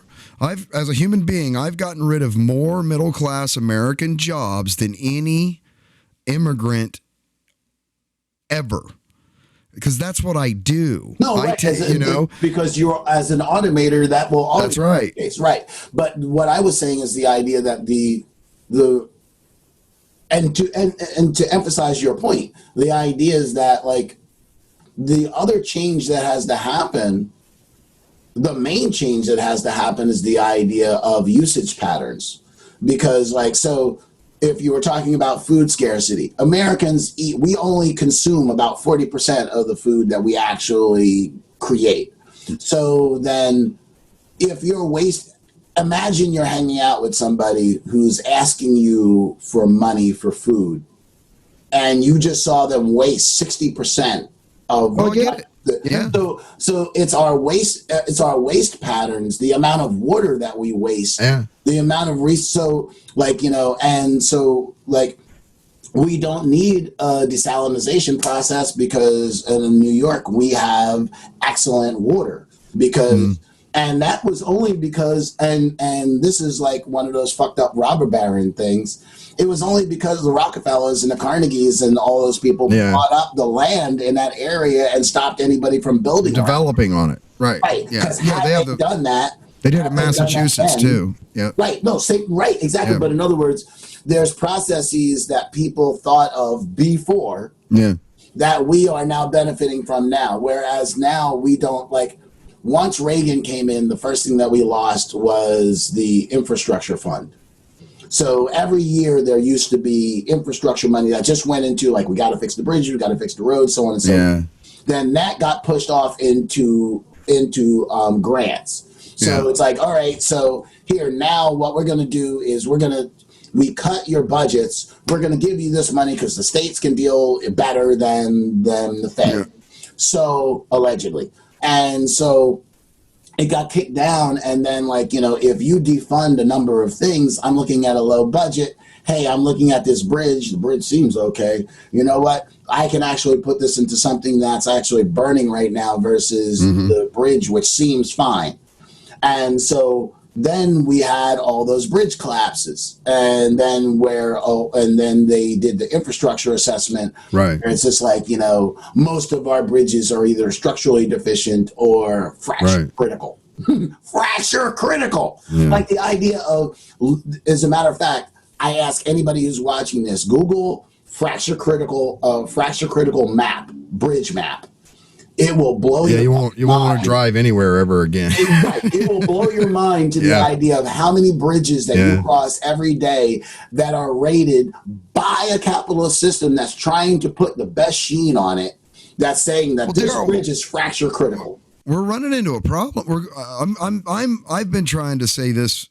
I mean, I think the very first podcast I ever did was Mexicans aren't stealing your jobs. I am. And this was how many years ago? Okay, I've been trying to say this, that, we know in our industry, the automation industry, first and foremost, everybody right now with this COVID thing is out of a job. Mm-hmm. Not me. I'm balls to the wall 2.5 years deep into automating processes right now, because all of these companies that have let people go in this COVID thing are not bringing it. They're going to try to bring back as few of them as possible. Okay. Right. So that means people like me, and I'm over here trying to sound the alarm and say, hey guys, everybody pay attention to what's happening here, because I'm seeing it as a consequence of my profession every day, and nobody else seems to even be paying. They're like, oh, this is wonderful. Look at all this. What I'm saying is we're driving headlong into a place where the circular system that we exist in, this circular currency and the way it all works is breaking. Mm-hmm. And it's breaking because the processes that used to provide that currency into our societies, middle class jobs, people going to work and doing manufacturing things, I'm getting rid of all of those jobs. Right. So that source of currency into our circular system is going away, and we're breaking the cycle. So we're going to have to come up with another means by which we put currency back into the system, because it's going to stop feeding itself. Mm-hmm. Right? That's what I'm getting at. And I think that the 100%. Whole concept of capitalism as we understand it today is necessarily going to have to change. It's going to have to change 100%. Because the scarcity model is a lie. It's not what true. The market will bear is the other one. Yeah. And that we've gotten so addicted to, and I don't necessarily believe wrongly so, we've gotten so addicted to having everything be automated for us. We want to live in this idealized Jetsons world sort of thing, which is a reference I know you get because we're about the same age. But everybody wants that push button solution. I want to have the robot bring me, the drone bring me my sandwich, like all of this kind of stuff. And I'm not saying that that's wrong. However, our current monetary system, our current global trade system that we use today isn't going to work and make that happen. Like, it's going to break. And that's where I get, I think that this is part of this. Like, we had a presidential candidate and Andrew Yang come out and start talking about things like, universal basic incomes. Mm-hmm. And everybody was like, laughing at him. I'm over here screaming, hey, pay attention to him, because he might be, I'm not saying he's right. I'm not an economist. I can tell you that as a systems engineer, I know when there's a problem brewing and when you shouldn't design certain things into things, because I see things as processes. I see the trickle down effect. And I'm looking at this data set, this data point, and I'm like, this is bad. And all of our trade magazines are saying, and this was 5 years ago, they were saying by 2030, 80% of the existing manufacturing jobs will be automated. Yeah, but don't just go, in other words, stick on that point, the idea that BBC had done a study 3 years ago about the idea of automation And it's not just, see, most people think that it's the working class. It's just manufacturing. It's right. not. It's just, yeah. It's like if you are a phlebotomist, if you are receptionist, a technician, if you are a manager in an office, yep. there's software to deal with that. We don't need you anymore. We don't need somebody in the corner office with a whole bunch of money. As a matter of fact, they had just done, Euronews had done a great story on during COVID on the idea of different companies and talking to different companies that are now in remote structures. And it's just like, now that your company is still functioning, you're making money, so on and so forth. And now you're looking at that skyscraper that you have 27 floors in. And it's just like, well, do we need to have 27 floors or do we need to have 4? Right. Or do we even need a skyscraper? Yeah, no, that's my point. In other words, do I need the janitor? Do I need the doorkeeper? Do I need the security guard? Do I need all of this? Right, exactly. Not really. Entire infrastructure. And so the idea of, and again, the best example in the arts that I've seen of this is the Twilight Zone Obsolete Man. Black and white Twilight Zone. Yeah. Okay. It was one that Rod Serling had written and directed, and it was released in 1960. And so basically, it was the idea of a society who would decide who was obsolete based on what they did. So this person, which was played by Burgess Meredith, was a librarian. I remember this. So, right. With the glasses, right? Mr. Wordsworth. Yeah. And then so Romney Wordsworth. And so he then was only kept alive because, like, when the main guy comes to his house to talk to him, they're sitting there, and he says, he looked at this cabinet and he goes, I made it myself. He goes, yes, we know. That's why we've kept you alive, because he had carpentry skills. Okay. And so then there's a council that decides whether you are obsolete or not. So you serve no function in society. So then in a system based on capitalism, based on a capitalist system is predicated on the idea of extracting as much benefit for as little effort. So that's the reason why capitalism, its entire existence, was based on free labor. First on enslavement, then child labor, sweatshops. Then they moved it. Then when they could no longer do it in this country, they moved it to other countries. Yeah, they offshored it. It offshored, right? Yep. But it was still the same structure. It was still a bunch of people making money, or a few people making money on the work of many that weren't getting compensated. So now you have an entire governmental class of that, right? And when I mean governmental class, not like the government's instituting it. The society has decided that that's the model that they want, so they keep running with it. So then eventually, like, I'm also I'm a fan of the show How It's Made. So like automation is like, I love just the when there's a How It's Made festival, I'm a happy camper because you can see the idea, like when what was it? It was the Caterpillar plant. When Caterpillar came back to, was it Caterpillar or Masterlock?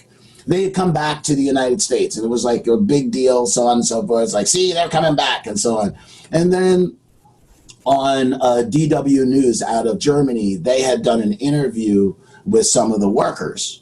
And then, to your point, then they had said, well, I'm still glad to have my job, but we have a third of the workers here. That's right. And most of it is what, I had written a big story about 15 years ago, lights out manufacturing. And so the idea of that now, the manufacturing, like, you don't need to have a factory producing a bunch of widgets. You no longer need a army of people wandering into that factory every day with to make it go. That's it. Yeah. So now, you can do that with a third of the people, a quarter of the people, or with none of the people for that matter, with many things. So then it's the idea of like where you basically just need people to manage the machines. So then if you then connect that with where we're going with automation, and so with the next say is like with vehicle automation. So then we can already now get a product without touching very few, if any, human hands and get it all the way to a pallet that's wrapped. Now, all you need to do is to have the automated truck back up to the automated platform and have that pallet, all these pallets all automatically get rolled on a conveyor belt, and then there's sensors so they stop where they're supposed to go, so on and so forth. And then so you may have a system where no human hands can touch it until it gets to the store. So then if you look at how many people make a living in trucking and shipping, and all that turns into automation, and how many people work at a lower end restaurant, because of course, if you're going to a real restaurant, there's always still going to be I believe for our lifetimes, there's still going to be a human there. You're talking about like a sit-down I'm talking dining about restaurant. A real restaurant, not McDonald's isn't a restaurant. Yeah. So a real restaurant where you're going to eat, pay the service, so on and so forth. So McDonald's is a food processing center. It's a food processing plant, right? Exactly. Yeah. And so right. And so, but the COVID thing is actually going to exacerbate all this, right? Because all the places that can do like Burger King has a new commercial about them social distancing and all this kind of stuff. They can do that because this is food assembly. There's nobody who needs to taste if you're making a Whopper, nobody needs to taste the fucking thing. Never. But if you are in this boutique restaurant or just a restaurant that tastes quality in your food, you're constantly tasting the food. Yeah. So that already you have crossed the line. Right? Yeah. So then, so you're already making it so that way the only ones that are going to survive, just like the bars, the only bars that are going to survive are part of chains. And so now across the spectrum, you're going to see the only things that can exist are going to be chains. But now what people are really asking is the idea. Now more people are asking than ever, where are my tax dollars going? Because what am I getting for it? Because I open my window and it's like the world is on fire. I spend this money. I have a fighter jet that can't shoot straight and a virus that's fucking killing everyone. What am I doing here? Right. And that's what, so it's that question of, again, allocation of resources. Yeah. So then these are people who also have bought the myth that because you keep hearing the term wealthiest country on earth. Yeah. Well, why is the wealthiest country on earth dealing with we're the only ones out of every fucking other country that has a pattern that goes like this, and then it just kind of plateaus, versus everybody else was like this, and then they went, yeah. And so we can spend all this money. And that happened in capitalist systems, it happened in socialist systems, and it happened in communist systems. Oh, the COVID outbreak did, yeah. All these, but all these systems have been tested, and everybody else, all the other food groups have passed and have been able to lower. That's the reason why Germany never really closed down, so on and so forth. You can see New Zealand, you can see what happened in South Korea. You can see all these examples of and Germany's not a small country. Germany's got 80 million people. I know we have 330 million, but it's still scalable to the point where there's a ton of people, and there's a reason, like India. In China, China's 5 times the size of us. Yeah. And they're not having, Yeah, they're not having the type of results, I would say, right? So you can't, even the European Union, because I've heard the argument, well, New Zealand's 1/5 the popular, whatever it was, of the United The EU States. It's is like 500 okay. million people. Yeah, I was gonna say, well, let's take the EU then, for example, and look at their numbers. You know, they have small pocketed hotspots, but overall, they've not had near man, this level of anti-intellectualism, this pseudoscience belief, like I used to have a lot of fun with the conspiracy theories and now it's become dangerous. We've moved past to, people being colorful and interesting because of the crazy wild ass shit they believe in, and we're full blown into, all right, this isn't funny anymore. People were actually getting killed because of this. Right. And I take that, and I talked about this on the podcast Thursday night too with Eric, who sends his regards, by the way. Couldn't be here. Yeah, man. But this whole, like, I'm fighting with people on Facebook again, and it's like, I don't want to be doing this. No. But Let me save you some time, brother. 2 years ago, I made the decision that, like, psychologically body slamming people was fun. Yeah. But a complete waste of time. Yeah. So you can educate ignorance, but you can't fix stupid. And right. There's a whole bunch of people who want to argue a discussion with you. They never want to do anything to solve it. So the idea becomes a philosophical discussion. And so I'm always about, like, look, I actually do real world things. So of social betterment. So I'm not going to argue somebody's opinion. I'll if we want to talk about process, then that's fine.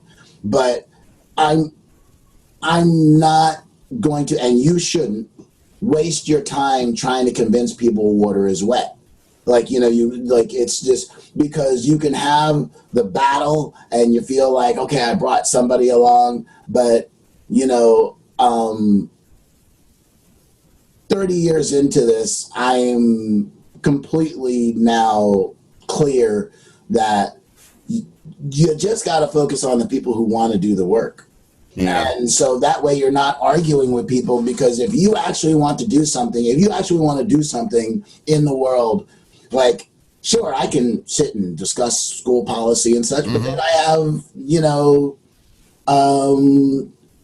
a little bit under 36 kids to think about and to actually care for and, and to fight for. And, like, okay, well, so we just got the summer jobs refunded. Yeah. Because of course that the first thing they went after was poor folk. And it's just like, what?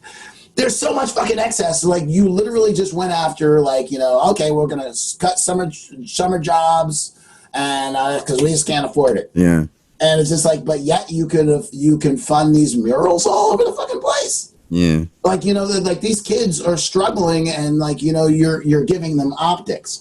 And so to me, it's marketing. It's their marketing. Well, of course it's marketing, but I'm just saying the idea that, again, it's optics over the idea of, if you actually care about the people. Yes. And addressing their issues only happens when like-minded people get together, and you don't have to agree upon everything, but we do have to agree that this thermos is a fucking thermos. Thermos, right, and water's wet. Yeah, right. That was, would you say, a mouthful. Spending time trying to convince people water's wet. Yeah.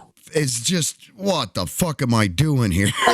well, and it's the idea of how much it sucks your soul. Oh. How much you're like, this is time I'm never going to get back. Yeah, it's gone. Right. And it's almost entirely fruitless. Well, and as a matter of fact, I would say it's more detrimental, right? Yeah. Because, in other words, the time that I spent in clicktivism, I wasn't helping anybody. Wasn't actually doing anything of any good. Yeah. Right. Yeah. I was battling with somebody who just literally, and most of those people, be careful, because most of those people, they just want to suck you into a discussion because they're bored. Yeah. So then they're not trying to get to best practices and say, okay, look, you know what?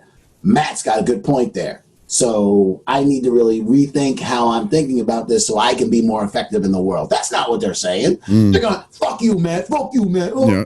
You know, and then so on and so forth. And like, you know, argument. Then you might come to a back and forth where both people do a thumbs up or something. Yeah. And then end. And it's just like, well, but what did that mean for us? What did that mean for anything that you feel passionate about that you want to affect? I mean, like, so, and I'm dealing with a lot of people strategically from an activist point of view with people complaining about the idea of voter suppression. It's like, yes, there's voter suppression, but that's been since we've been here. So that's not a new thing.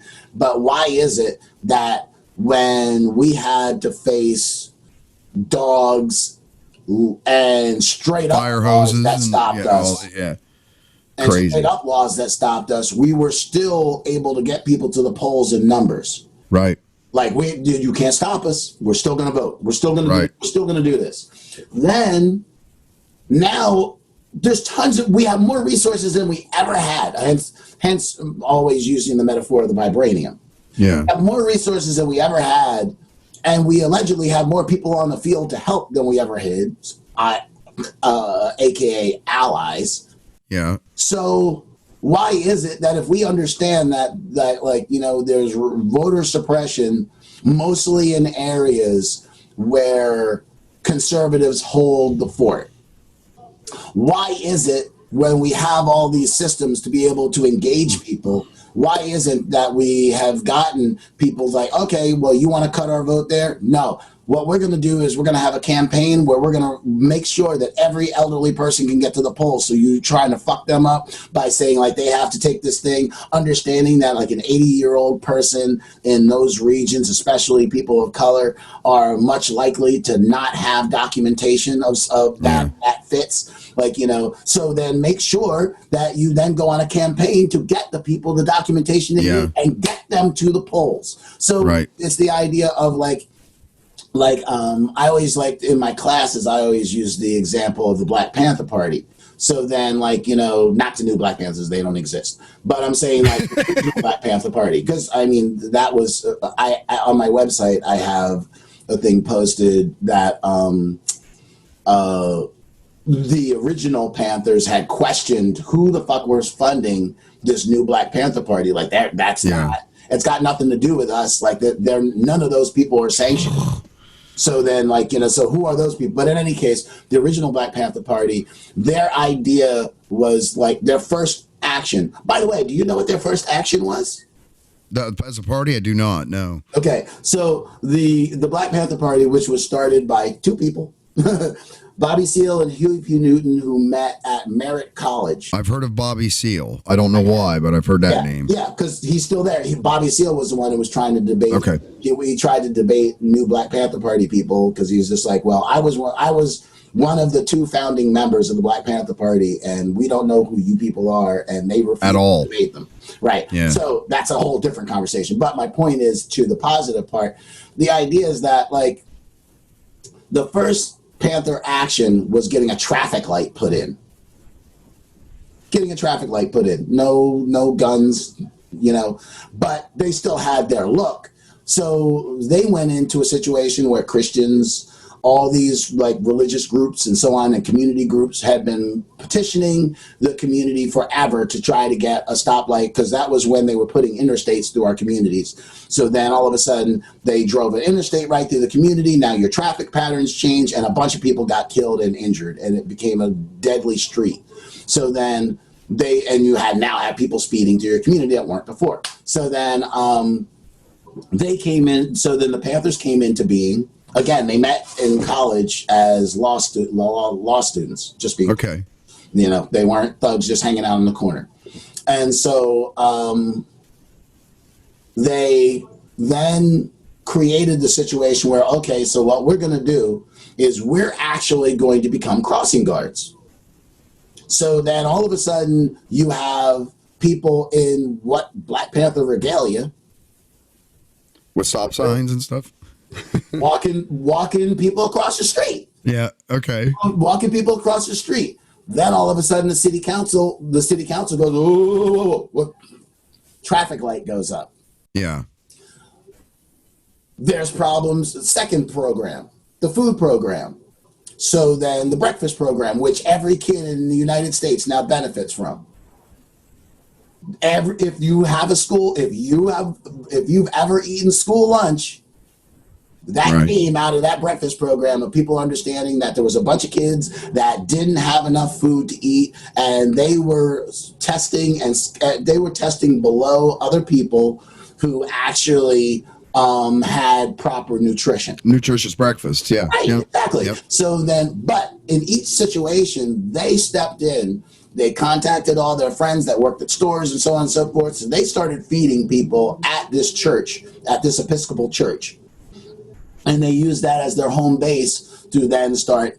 And then it's just like, okay, so while we're bringing you in here, we're also going to give you an education. Now, this was something that heavily scared the shit out of the FBI. So then that's when, so then now we can fast forward a few years, like 3 years, 2 years actually. Then that's when J. Edgar Hoover in March '68 puts out the communique to all of his field agents that there's a 5-point plan to stop the rise of a Black Messiah. So then, like, and what they meant by Black Messiah was anybody, like, they didn't like Stokely Carmichael because Stokely Carmichael could talk to communities all over and just communicated too well. Like he didn't mind, like the FBI didn't mind, like they were less concerned about people like Malcolm in the beginning because Malcolm was clear that like he didn't like white people, and white people gave us no reason for us to like.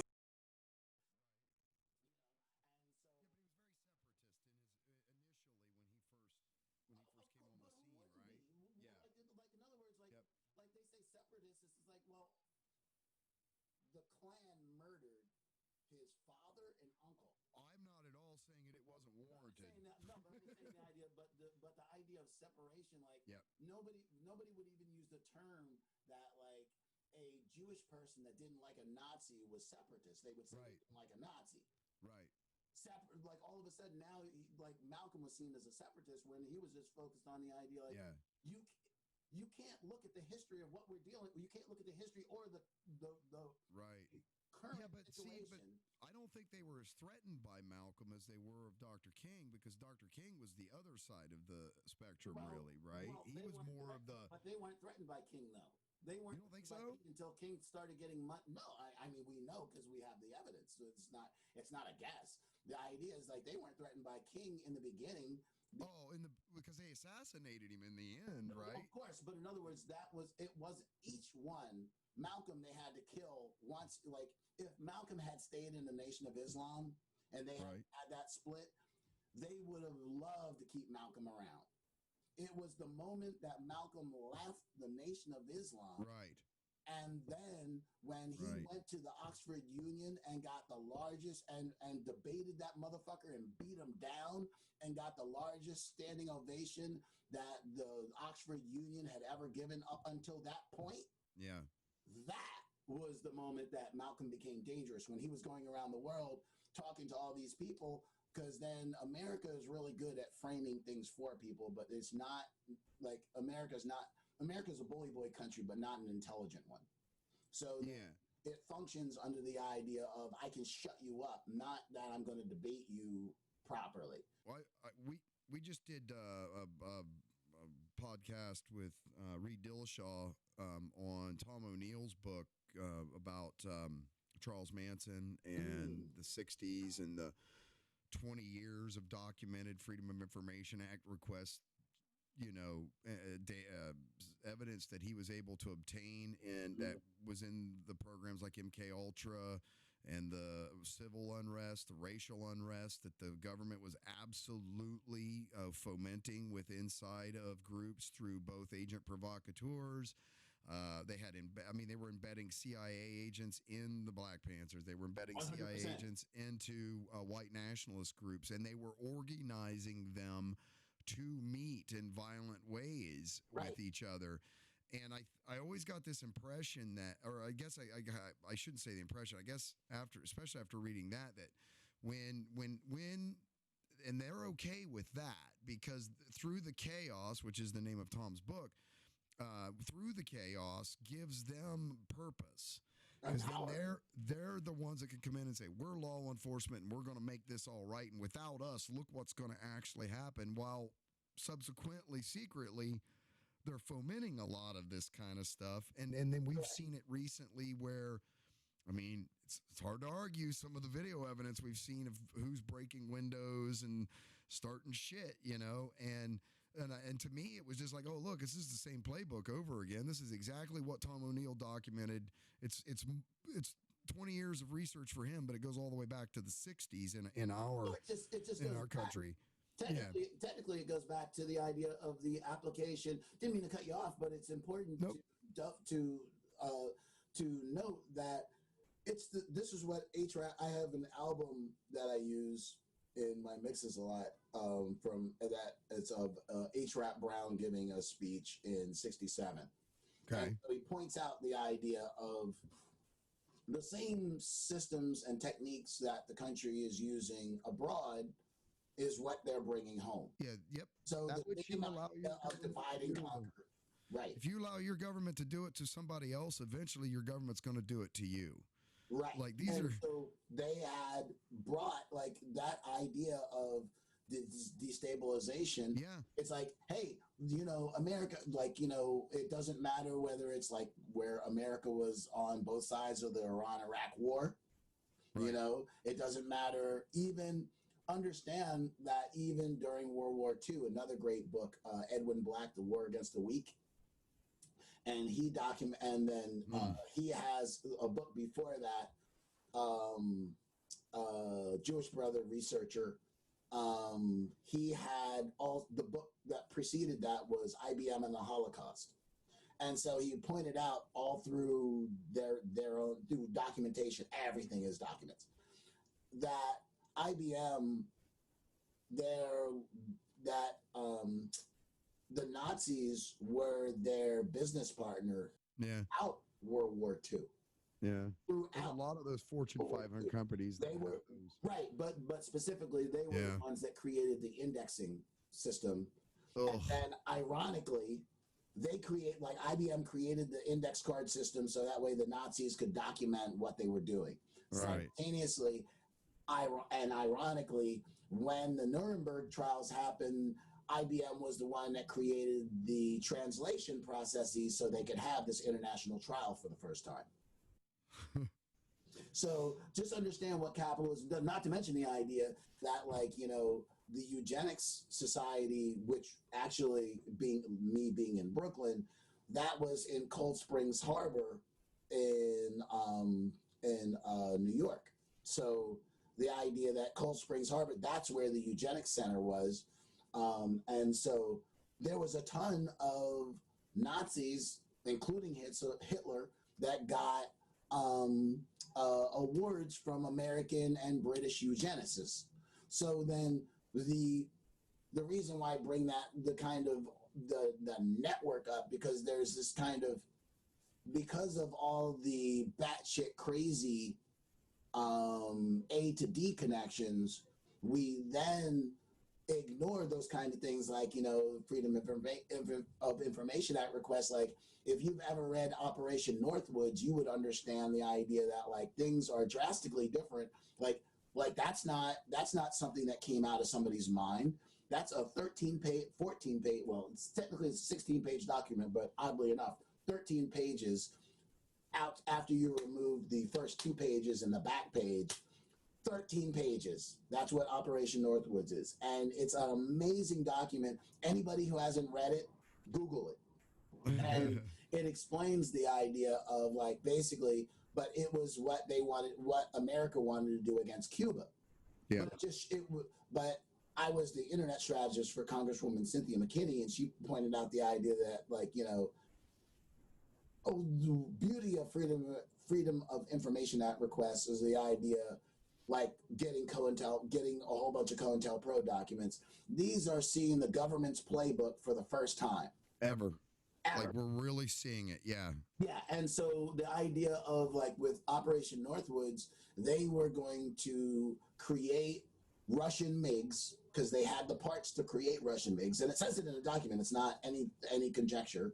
And then they were going to then fly past a commercial plane. They would have assets on the plane that were like pilots, so on and so forth. So then they would do a little dog and pony show and so on and so forth. Oh my God, there's the Russian MiG off of our... Now, their genius was the idea that as soon as the passengers hit the ground, there's not a single passenger that you could tell that wasn't a Russian MiG. Not a single one. There was another plan that they had where they were going to have students on holiday, quote. And then they were going to have one plane and then fly a drone next to it, and then turn off one transponder, turn on the other one, and then the one would crash, the other one, people would go back to their identities, their documents, not mine. Wow. And then that they would have the Navy drop wreckage. Right. So that way you have more Navy come up. So you have certain people drop wreckage, and then so this looks like a plane crash. And then people come in and so on and so forth, and they have it crash in an area that's like hard to get to. So you would understand why there'd be little found and so on and so forth. But these are strategies that our government has done ever since. So the idea that that you could have all these things going on behind the scenes. Like people thought oh, they're just going after the militants. They're just going after this one. And so that's what H. Rap Brown brings up in the in this speech. And he talks about the idea, look how they went after the Jewish population. Mm. They did not go after the Jewish population in Nazi Germany and just say, all Jews, fuck you. What they started with was poor, rabble-rousing Jews. Yeah. And so then the wealthier ones said, hey, they're just going after those troublemakers. They're not bothering us. Right. So then H. Rap Brown draws the correlation between, you had the same thing happen in America during the rebellions, that you have the doctors and the lawyers, the business class being like, we're not there, they're going to leave us alone. And then in Newark, this doctor got beat the fuck up by these cops. And then he started all of a sudden spouting the we and us thing. And now all of a sudden and you might remember, of course, being from Massachusetts, when the beer summit happened. You remember that? The infamous beer summit. Correct. Oh, I know what you're talking about. Yeah. Right. Now, in that situation, obviously, Louis Gates is easily the most famous historian in the country right now. Because most people don't know any historians, and he's all over TV. You know what I mean? In other words, when you say who's your favorite researcher, most people couldn't even answer the question. I don't even know what you're saying. So then the idea of who's your favorite historian? Well, most people don't know their favorite historian, just who's your favorite scientist? It's just who's popular right now, who's all over the media? That's who their scientist is. So then Louis Gates is the one who's doing all these things with the genealogy and this and that and so forth. So he had been doing those things, and he was popular then. Now, this is a guy with a cane. Old guy with a cane and so on and so forth. So then, he was another one who was very, he understood where he got his funding from and so on and so forth. So then he was always very, kind of middle of the road. And then that happened. And then all of a sudden, once again, starts talking we and us. Then you have something like an OJ thing happen, which was, then that was framed as well. Now he's talking about we and us, because that motherfucker had spent no time with black people except for the people that he played on a team with in years. Yeah. All of a sudden that shit happened, which I could care less about, because they were just two cokeheads that went through whatever they went through. So that's their right. Two wealthy drug addicts Jesus, I can't believe that something weird would happen that would be bad. Yeah, right. So, In California. but my point to that is the idea, the framing that like that it got turned into a black white issue. Like all of a sudden we're supposed to be defending OJ. Right. Whether anybody believes all the stories or not, that's an irrelevant point to me. My point is the idea that like, why was he connected to us? How was he connected to us in any way? These were tactics that were done. And then the idea of like, if you then look at kind of the Telecommunications Act, which was happening at the same time as the OJ trial. So we couldn't get two people to talk about that at the time.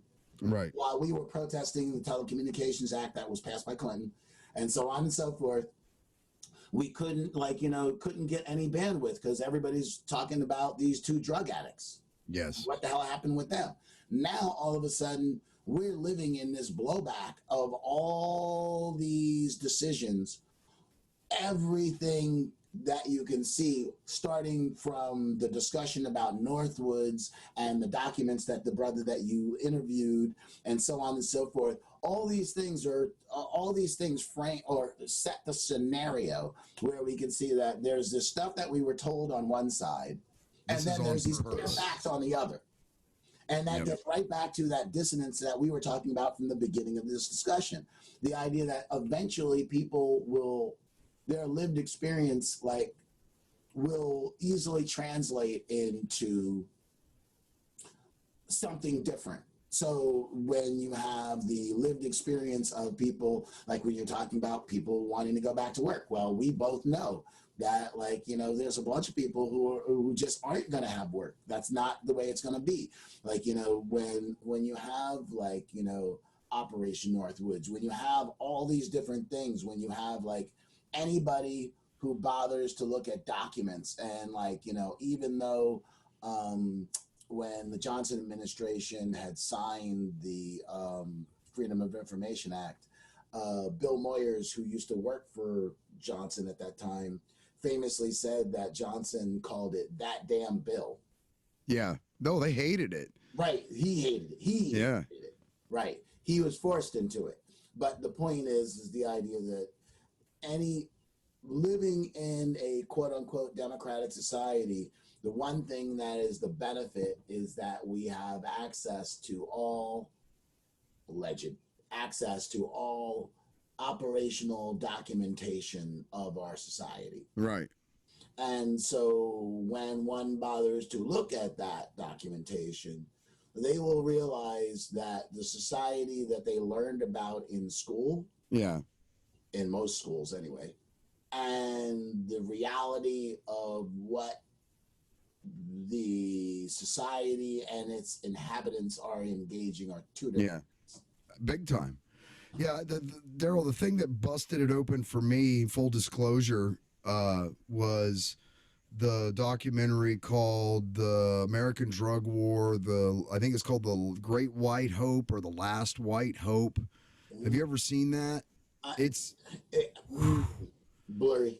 It was phenomenal. Of course, it went through the history of illegalization and all of this in the United States, but it tore through the history of what happened in the 80s, South Central California, Ricky Rock, how he was tied up with working with the CIA that was bringing the cocaine into the United States. They were dumping it into this particular area. Then they were using the drug money to funnel arms to the Contras. Then you had that guy, Tom Cruise did a movie about him, Barry Seals, who was flying the cocaine planes for the CIA. And then those kids got killed down in Arkansas. That was all tied in with him. Well, he was the one that was delivering the drugs that Ricky Rock was then selling into, and cooking up into crack, and they were selling it into South Central. Like this whole thing, when you looked at how orchestrated the whole thing was, and then how they picked specific geographies to prey upon, and I mean, there's no other way to say it. It was just, they were doing it to destroy these communities. and they didn't care about them. So then they would just sucking money out of these communities to go feed their pet off-book black projects. In this particular case was Iran-Contra, right? And it's just one example of many, many, many, many things, right? I remember, I think his name is Michael. He's a former Baltimore City police officer. Oh, I saw him on Joe Rogan, and he went into great detail about their policing methodologies, the things that they were doing. And then that just blew my mind. So I started kind of going down this road of having this illusion of what I thought was, well, if you just don't break the law, you won't go to jail kind of mentality, to realizing, holy shit, this is an orchestrated campaign against certain demographics of people. Then I found out about, I think it was in Philadelphia, where the police firebombed a crazy, like, whoa, what is this? Never heard of it until I started lifting the edges off that binding a little bit and looking what's really under here. Yeah, mayor no good. That was done by a black mayor. It's crazy. Yeah, crazy stuff, right? Mm-hmm. And so when I started figuring all of this out, I thought that I had discovered something, so to speak, like I had this revelation and I was like, oh my God, I've got to tell people about this. Because I was living this illusion, I felt, that was shattered by just looking under the hood, just looking at the data and the facts and the relevant evidence. And then I thought, well, I need to explain this to people. And boy, that's where the wheels really started to fall off the wagon, was that I could not fathom not only the amount of people that basically started to view me as an enemy, in the sense, political enemy, in a sense, like, oh, what are you now? Are you just, because I was a dyed-in-the-wool, born-again, conservative Christian Republican. That's my upbringing. Mm-hmm. Okay. Entirely. And then when I started to see this stuff, but I'm an engineer too. So I believe when I get new data, I process that data and I incorporate it and I move on. Mm-hmm. And that's where it kind of went south for me, with a lot of my relationships, even with people, because as I started to say, people talk in closed circles, and I'd be like, yeah, but that's not actually true, because here's what's actually happening there. Then I started to become stereotyped. Then it was, oh, you're just a liberal. Oh, you're just this. Oh, you want to just blame America first. Oh, you just want. I'm like, no. I'm saying that there's fucking data here that says that a lot of the shit that I believed growing up and believed well into adulthood turned out to be a rosy colored version of the truth, if it had anything to do with the truth at all. Mm-hmm. And that when you actually look at the facts and you actually look at the data, they paint a much different picture. And I'm trying to, because if I was wrong about something and I was spewing it out into the universe constantly, I would expect that somebody who cared about me or respected me would say, hey, dude, do you know that thing you're spewing about all the time is complete bullshit? So that I would stop embarrassing myself in the future, right? Right, because they care. Man, that's not the case at all, man. You start talking to people about this stuff, about the relevant data, around relevant facts, and you become a pariah, and you become opposition to them. And and I struggle with that a lot, dude. Like, how can you want to be wrong? Like, what? It's demonstrably wrong, evidentially wrong. Like, it's just wrong. Like, the whole premise is wrong. And how could you want to keep doing that? That I can't get there. And talk about cognitive dissonance, right? Because when you understand this stuff and you've looked under the hood, like, again, when I watched that documentary, I was in class. I was supposed to be in class. We were at a resort hotel, because of the company that I do process work with, the manufacturer of the products. We're in Disney. I'm not even kidding. We're staying at the resort hotel in Disney, where they have classes down in the conference rooms and stuff. I had some space between classes. I ran up to my room, just flipped on the TV. It happened to be on like HBO or something, and there was this documentary that was on. It just started, and I was like, we drink a lot at these things, so it's probably like brushing my teeth or something, And I was hearing this thing in the background, and I started watching. Well, I ditched the rest of the classes I had that day because I couldn't stop watching this thing. It was so counter to everything that I thought I knew, and yet here were police officers, former DEA agents, law enforcement agents, people that are in the business, basically telling me in this camera that everything that I think I understand about this is not true. And it was paradigm shifting, right? And for me, that like opened Pandora's box. It was like, ooh, I got to dig into this because this isn't a conspiracy theory. This is like conspiracy fact, which is a whole different thing, right? And in that process, like what happened to Michael Brown happened, like all of these other things kept happening. I understood this new narrative. I'm seeing this stuff through a different lens all of a sudden, and it's like, oh my God, this is really, really bad. And there's like a lot of justifiable sort of rage here, but nobody's listening. Like nobody on what I considered at that time to be my side of the fence. And still they can't be bothered to understand the relevant data. It's worse than ignorance. It's willful ignorance. It's I'm choosing to be ignorant because I don't want to deal with what not being ignorant would actually mean. I don't know. I don't see. And I mean, That's a guess. of course, I make no excuses for the people, but it's the idea that they are in a complete framework of, and especially like I grew up in the Baptist church, in the Black Baptist church.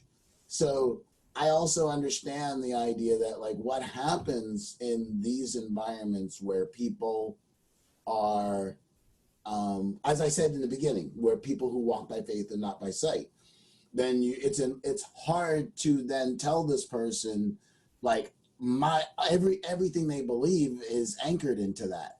And so and their understandings of the people they're pointing at. So if like to help you with the situation, when you're talking to them, if you explain to them the idea that like of the stuff in South Central, for instance, which I'm really connected to because the researcher and LAPD detective Michael Rupert was actually a friend of mine.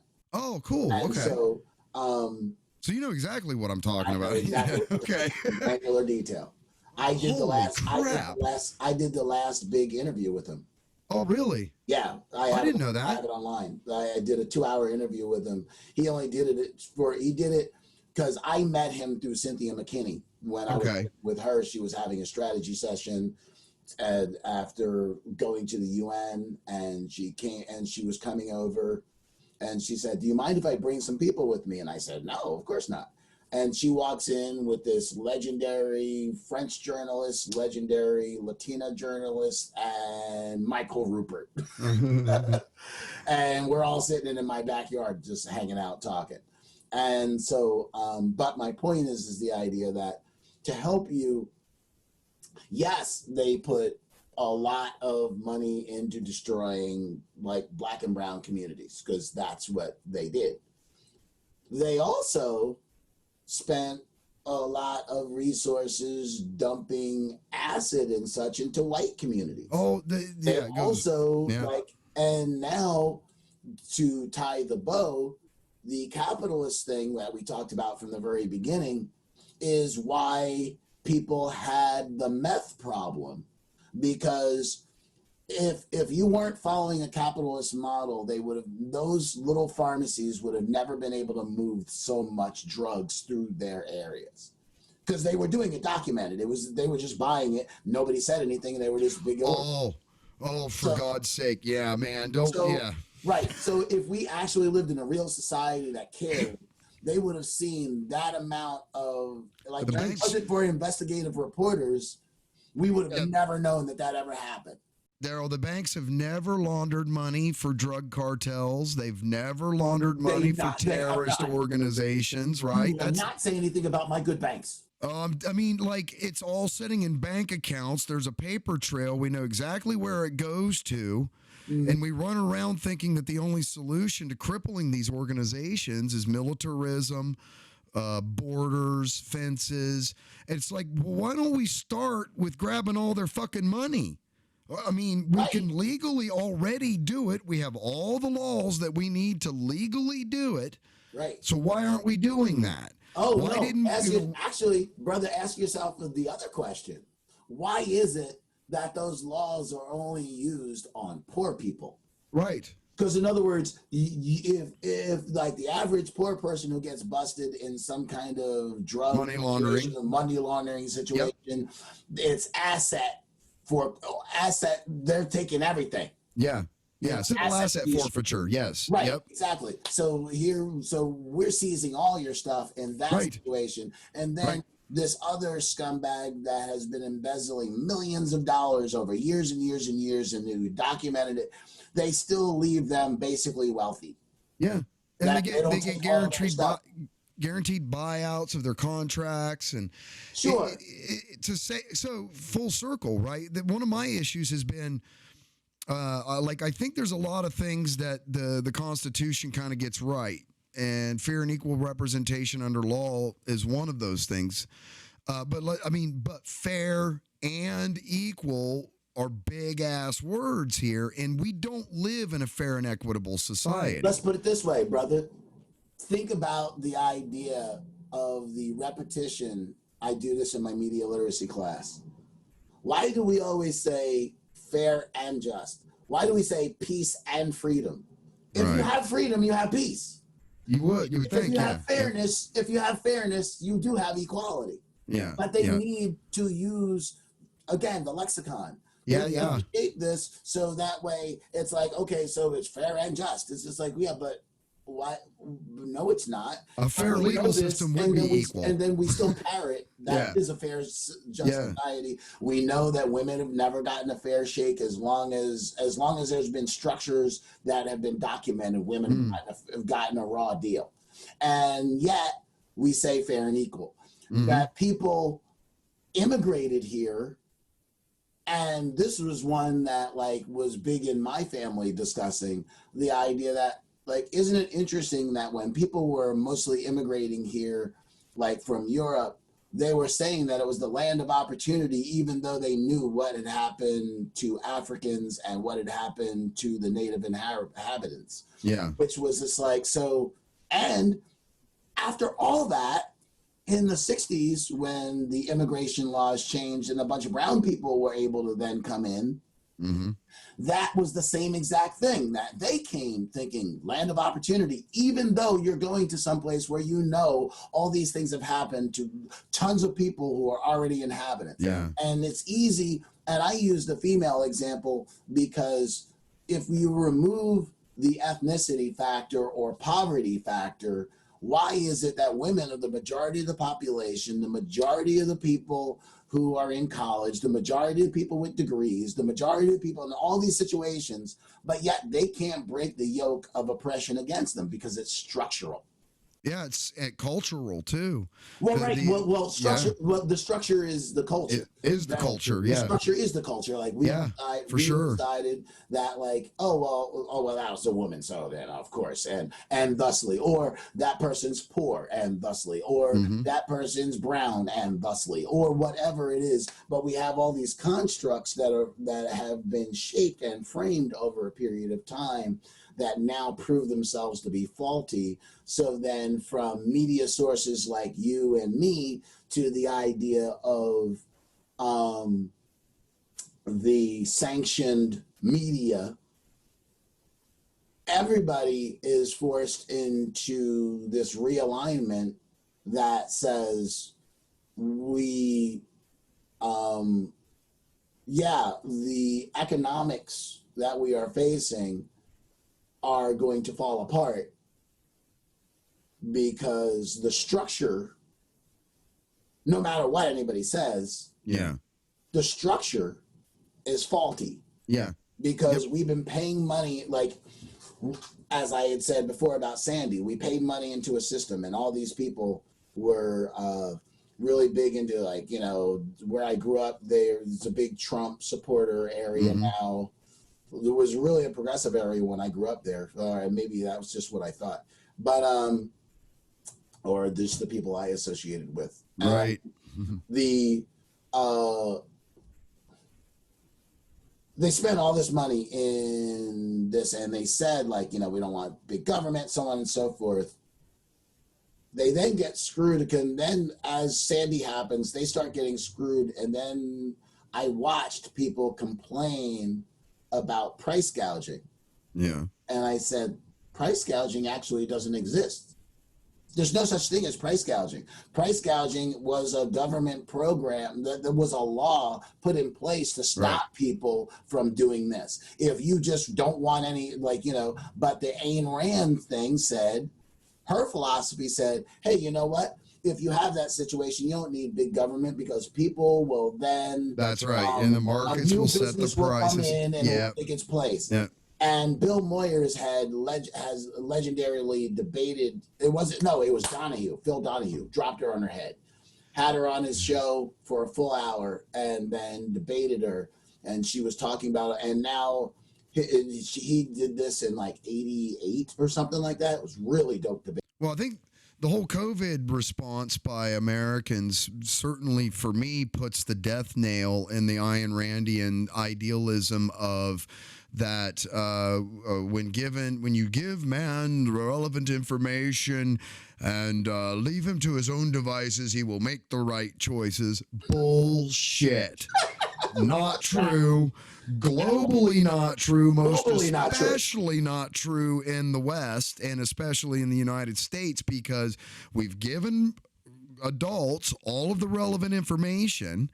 They should be making the right decisions according to her philosophy, and the emergency rooms and ICU units are overflowing with people not making the right decisions or being victims of people not making the right decisions. So I think we can kind of fucking throw that one on the dustbin of history now and say that she was demonstrably wrong, and that there has to be, at least at some level, some sort of guiding principles, and or there has to be consequential outcomes for people who do put large chunks of society at risk unnecessarily. And then in so doing are also violating those people's rights to life, liberty, and the pursuit of happiness, which makes them guilty of I don't know what you call that, a human crime or what, but it is a human crime, brother. The idea that they're having these gatherings. I mean, the most hilarious thing is the idea of Herman Cain coming down with COVID after he's sitting there in that picture, and he's got people all handing him all close. He's in the middle. They're all leaning into him. None of those people, when they found out that he had COVID and he's hospitalized, that they were like, oh my God, that. And it's just like, dude, how many people do you need to get sick before, just like we were saying in the pre-interview, where people were talking about the idea of COVID and any group of people saying this was aimed at us. It says, like, in America, 126,000 at this point, 126,000 people have died. Right. 500 plus thousand, almost 600,000 people have died total. Right. So it can't be something that's just aimed at the United States and all those other people were fodder. So then, but it's the idea that, and as we talk about solutions, the idea, instead of like all I've been following are all the countries that got it right. Right. Oh, and exactly. So we're not asking those people the questions. Yeah. We're not asking those people like where's the committee? Like, if we were actually serious about addressing it, we would have brought in the top 10 countries that dealt with it and then said, what are you doing to be successful? What are you doing right? Yeah. But we didn't. We just keep talking around in circles. As a government, we keep talking around in circles. You have a president that's bringing these people together. So then he should be responsible. That is a crime against humanity, because I don't give a fuck that dumb people say things. It's the idea. It's the ramifications of their actions. Like, and these people would completely disagree with me and not want me to ever speak or whatever, I will still defend their right for life. And the idea that they should have thought through, it's like a dumb scumbag because you believe somebody who was obviously not in the same situation you are. Like Trump can wall himself off from everybody and make sure that he never has a chance to get COVID. That's what wealthy people can do. That's a fact. Right. Yeah. Now it's so his whole idea of bringing people together in front of Mount Rushmore. Well, that should have been illegal. That should have been straight up illegal. The idea of bringing people together inside because the Mount Rushmore thing, they said, well, they tried, like the argument that I saw in like monitoring some conservative stuff. Their argument was, well, these liberals are getting together having these protests, so we will too. Not thinking the idea that if you were looking at those protests, most of the people are wearing masks. Well, yeah, they're being pepper sprayed and shit like that. Even outside, I mean, because there are the reality is overwhelmingly the majority of protests did not get pepper sprayed, did not get beaten up, nobody got hit with a baton. The overwhelming majority of protests. Yeah, no, I dig what you're saying. Yeah. So I'm just saying the idea that people are wearing, of course, if one person gets hit, you've already justified a shitty society, in my opinion. Because if it was in China and they showed the police doing that, when they showed the police doing that in Tiananmen Square, for some reason that was a horrible thing. But we showed tanks rolling down our streets, and that's for the government at work. That's patriotism. Yeah. Patriotism. And by the way, and they said, well, these people were rabble rousers. Like, you also know that the people in Tiananmen Square didn't get a permit. Right. No. So the thing that bothers me, like even with the political gatherings and stuff, is it isn't so much that I think that something should be legal, illegal. It's why do you want to go? What is it about what's happening that you don't understand that you still say, oh, I'm going to go participate in this thing, right? And I get that there are issues that are so big that people are literally understanding the consequences, are risking their very lives to participate in something, right? I don't understand. I've never felt a political speech was that dire like that. I couldn't just watch it. Right. And so at some level, I sort of went, there's an increased risk from protesting. There's an increased risk from going in public, period, right now. So that's mathematics, right? That's not, and there's a situation here that is so dire that people are willing to go out and risk their own health and their own safety and their very lives to try to make a point that this is a big fucking deal and it needs to be talked about, right? But a political speech, a propaganda, not one of the, I don't care who it is. I don't care. It's not a Democrat or Republican thing here. And people being systematically murdered is not a Democrat or Republican thing, because we are all victims of this same system at some level. And if any one of us are unjustly being treated in that system, then all of us are being unjustly treated in that system because we're collectively here together, right? All of this affects all of us. But why do people want to go? That's what's beyond me. Like, I get the Black Lives Matter protests and I get that kind of stuff because of what's happening, right? Well, and also, but even outside of the ideological thing, if you just look at the protest, ignore any banner or nothing, whatever. Yeah. If you just look at the protests, again, the majority of people are wearing masks. The majority of people when I'm at protests are not shaking hands and such. The majority of people are following sanctioned protocols that have led to people having better outcomes. When you look at these other gatherings, people are shaking hands. They're hugging. They're doing all the things, flouting information, saying this is bullshit and it's all fake. It's fake news or whatever. However they want to discount it. Yeah. So it's And less the idea the numbers are of people bearing putting, out. yeah, but they're not putting, in other words, it's different than people putting themselves at an ideological risk. I never felt like when I went to any of these protests since this, at which I was just at an education protest just 2 days ago, Okay. I did not think that I was putting myself in danger because everybody was observing. Was being pretty smart about it. Yeah, that's my point. Right. Like now that this has happened, we're looking at now that I've seen. I'll paraphrase this by saying, from the data that I have seen, there does not seem to be a tremendous increase in the infection rate attached directly to There was those protests. Was However, not, it is not. There does seem to be a direct connection to other types of social gathering events. People going to bars, people going to parties, people going to other things where they are not, where they're not observing, not touching each other. They're not Or wearing they're doing it masks and stuff intentionally. like that. What about the kids that were in Georgia that were college having COVID parties? Yeah, they're having COVID, and they had like I saw this. There's a prize. They put a bunch of money in a hat, and whoever gets it first wins the prize. Right. Like there's this kind of shit going on, but so why is that? Why isn't there a connection?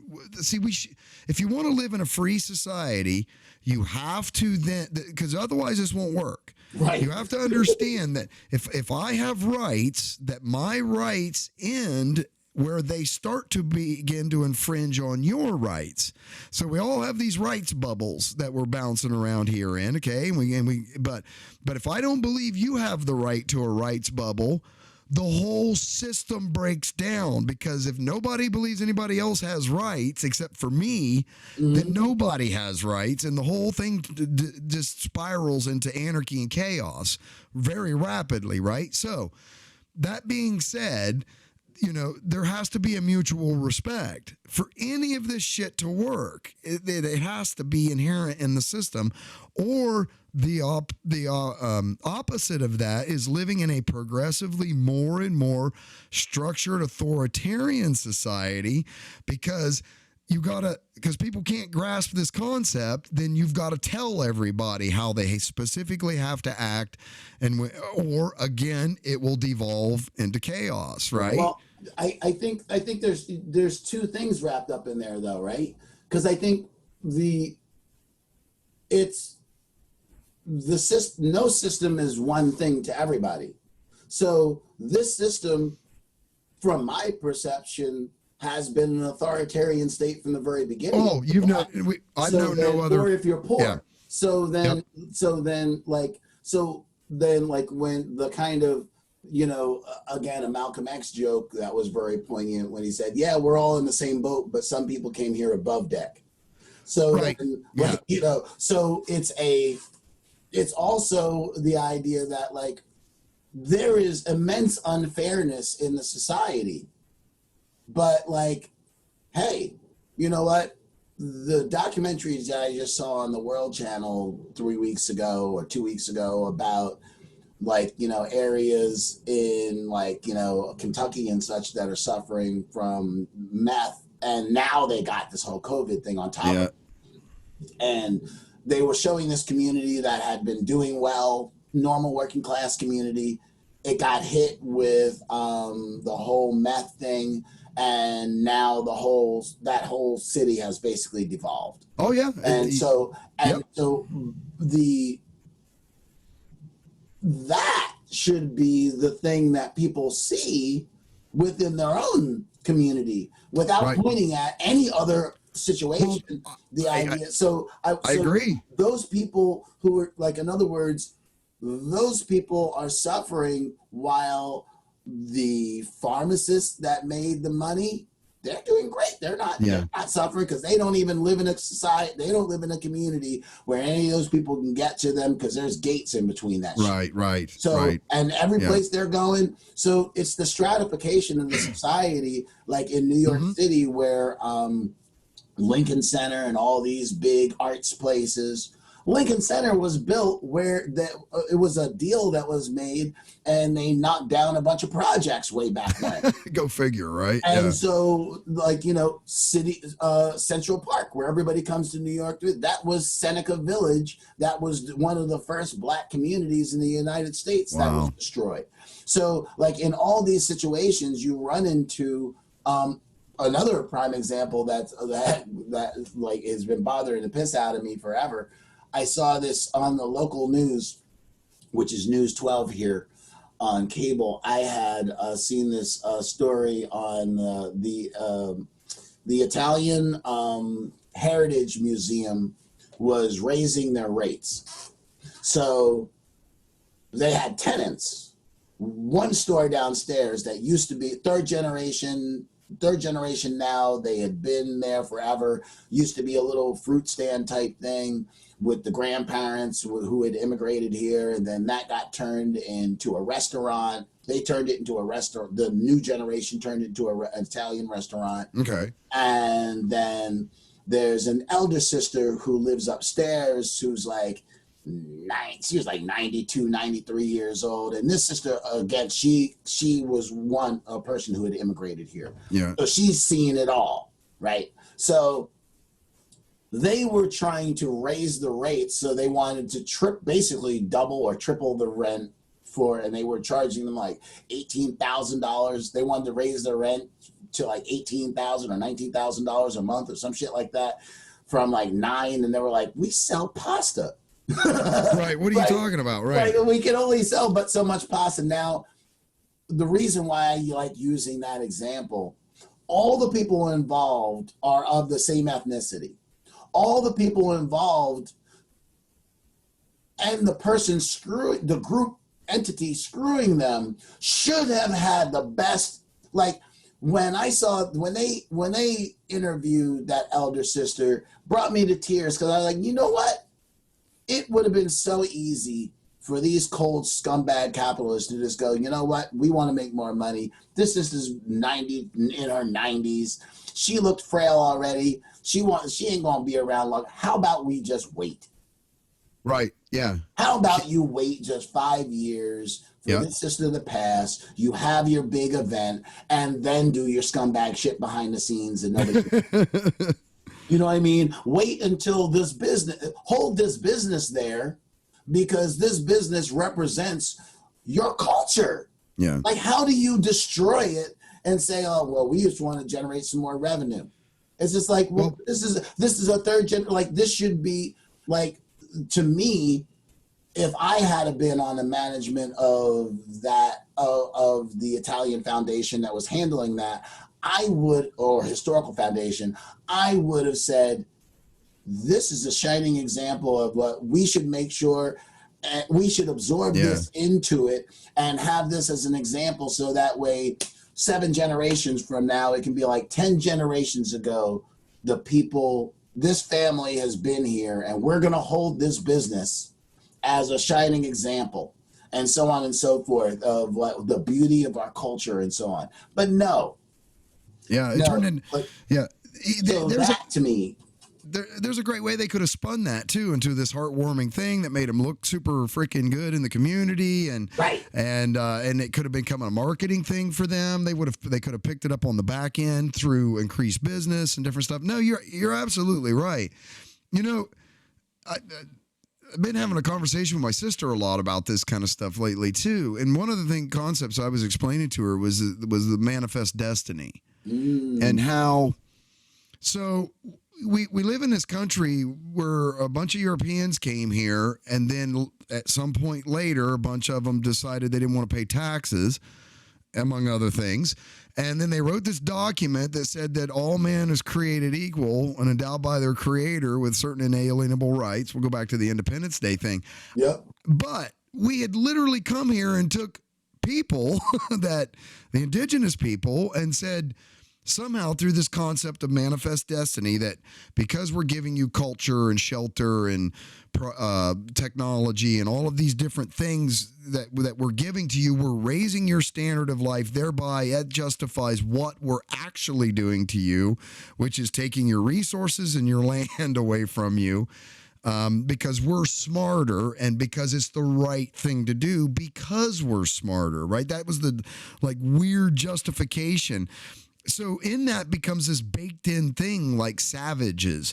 We looked at the Native Americans as savages. We looked at the black people that were brought here against their will from Africa and stuff as like subhuman. People from the other parts of Europe. Correct. The Irish and stuff too, no doubt. Oh, right. I mean, So, just across the entire spectrum, there was only a small amount.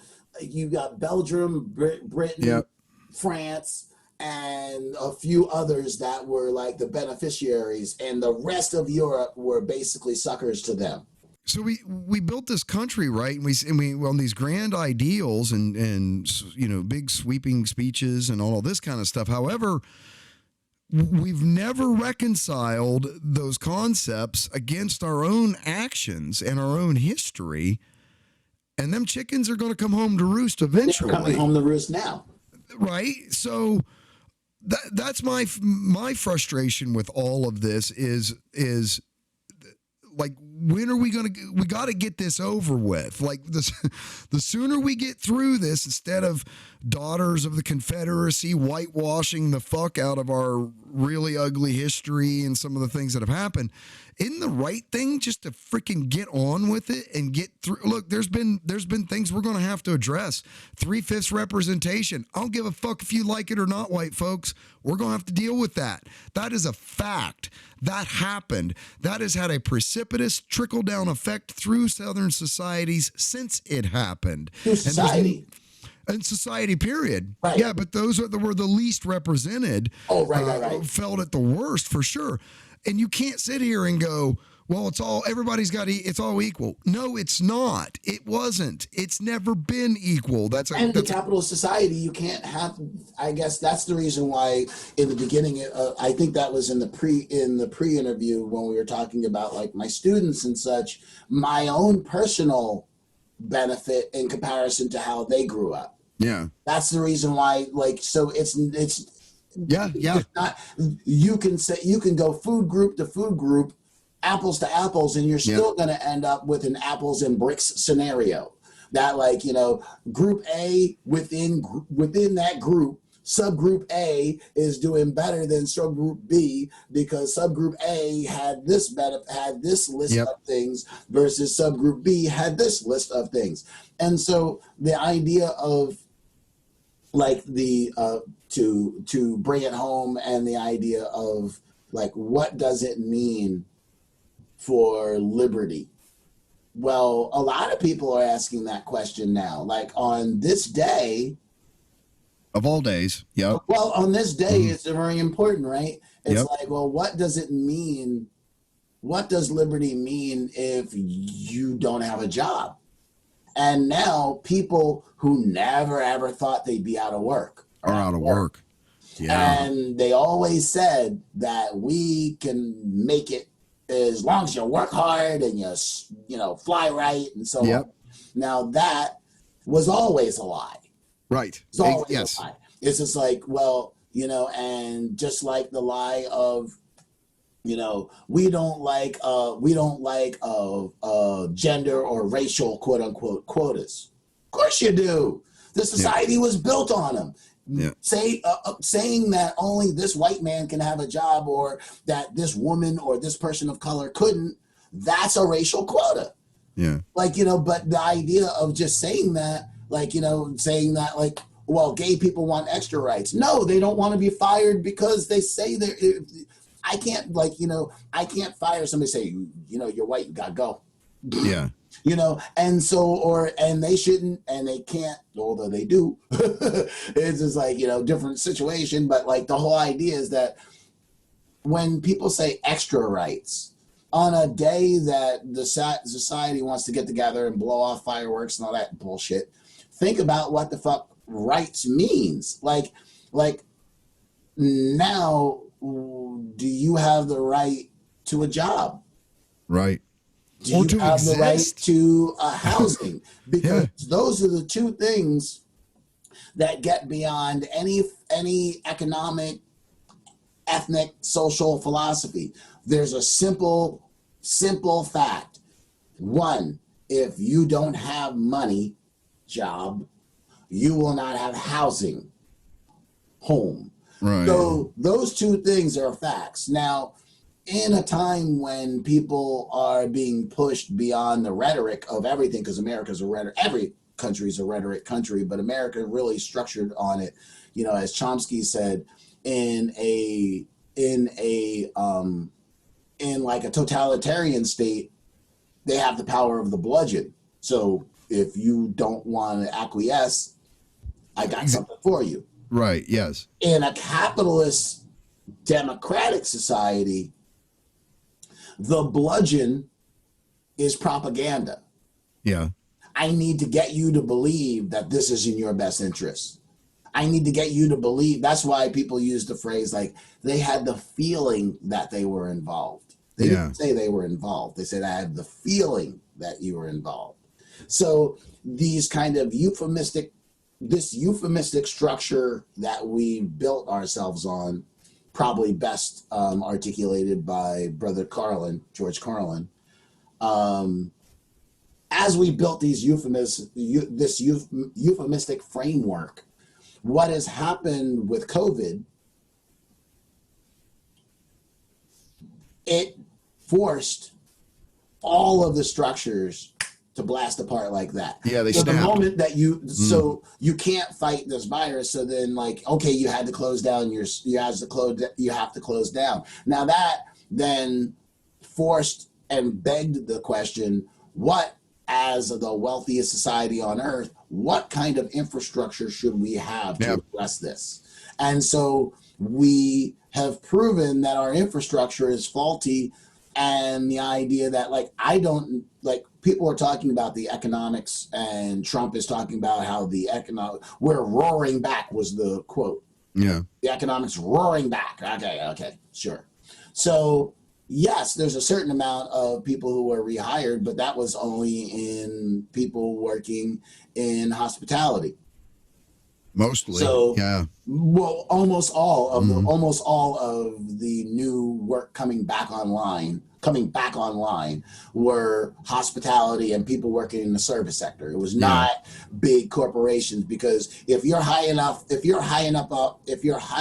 in the food chain, you didn't lose work. We didn't lose work. Neither you nor I nor my wife. We just kept working. We did kept right on working. Yep. Kept right on working. It just changed where we were working, but we still have a job. That's right. So, which is totally different than the idea of the majority of the people who are in situations where they are embedded and have to show up to do a job, and they couldn't because their job was closed. Now, simultaneously, you're starting to see the push for people like moving out of cities. But they're saying, well, that's good. Does this mean COVID is the death of cities? Now, I will, because I know we're coming up on our ending, to tie it all into a nice bow, and what I used in my class from the first day that I had to talk about COVID in my class to my students. Mm-hmm. When the last global pandemic happened in 1918, we didn't have radio, cars, television. The average person was functionally illiterate, so newspapers meant nothing. Right. There was no mass way to articulate what happened and what's happening to people. Not to mention the idea that we were only a few steps above using leeches to cure it. Cough syrup still had morphine in it back then. Thank you. Right.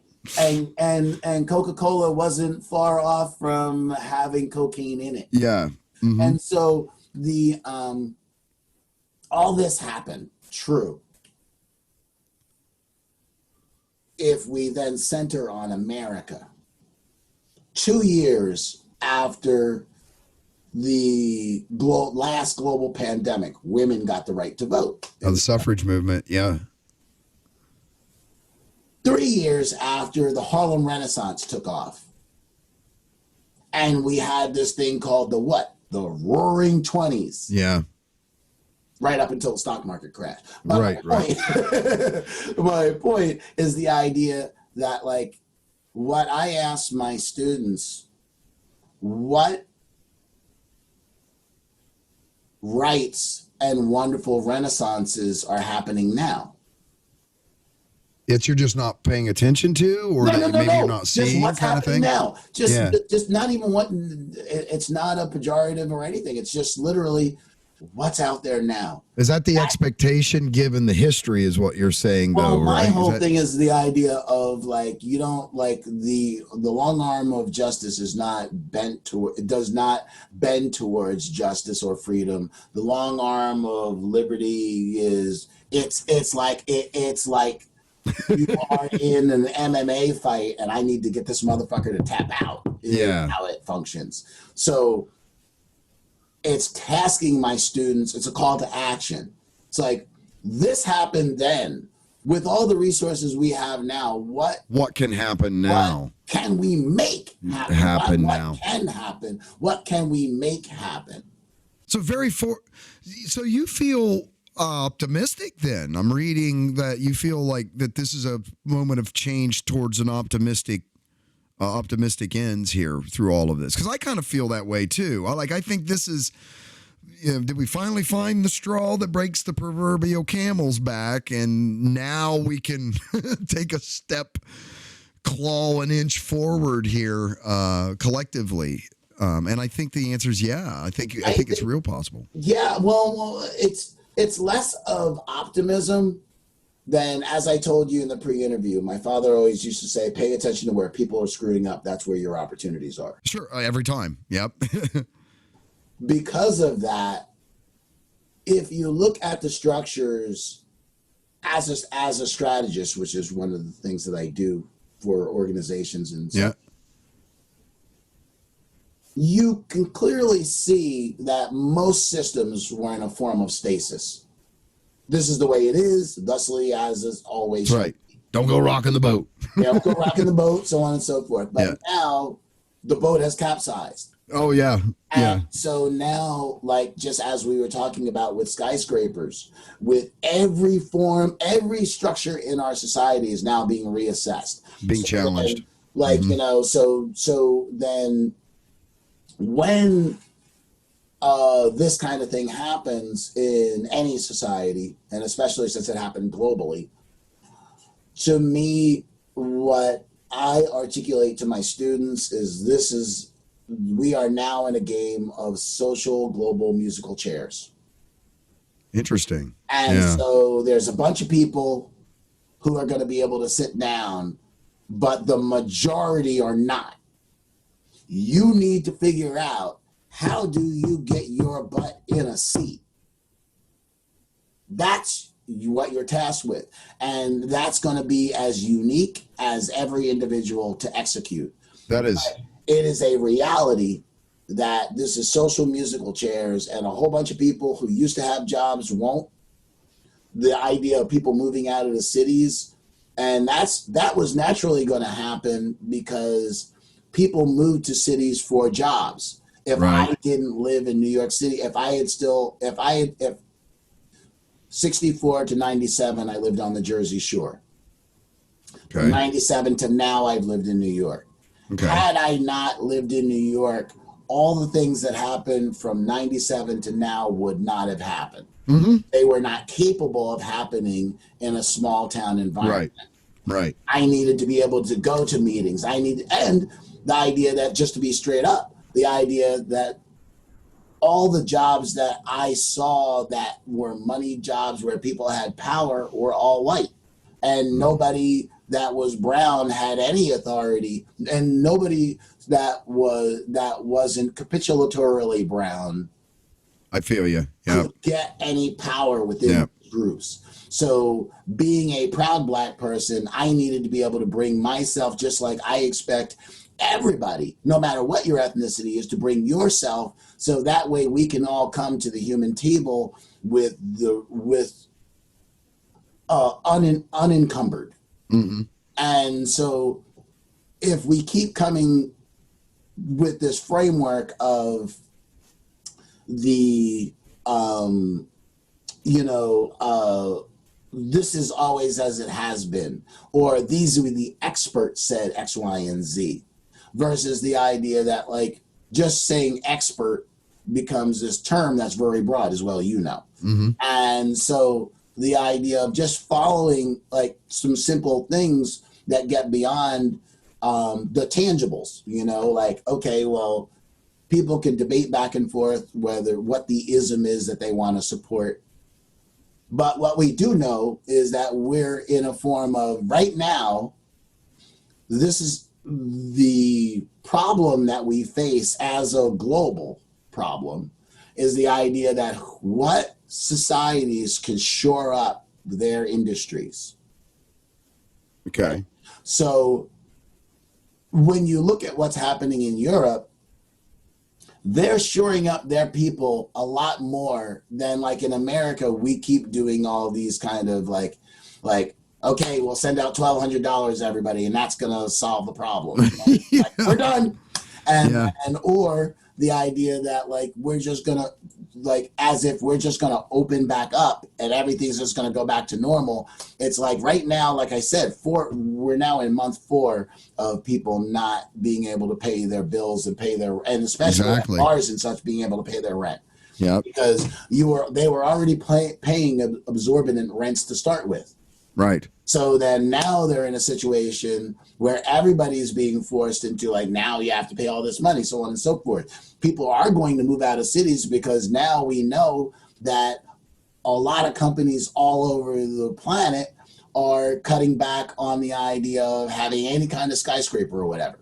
So then all these things are going to turn into the idea like, you know, so then we'll be able to, people like us will keep working because again, no matter what the structure is, there's a reality that you are going to keep developing the systems that you need to of automation. Right. No matter Yeah. what happens, they're going to need, as long as these people as long as our community and our society keeps having children, they're going to need somebody in front of them to fucking teach them. Teach them. Right. Yeah. Period. Yeah. And so whether those numbers dwindle on the idea of how many of us are in front of them or how many automators they need, because of course in each of these situations things like, you know, as you know, automators are building automators to make automators. So Yep. then just like how when we were kids the big developing technology was be a computer programmer, Right. go broke.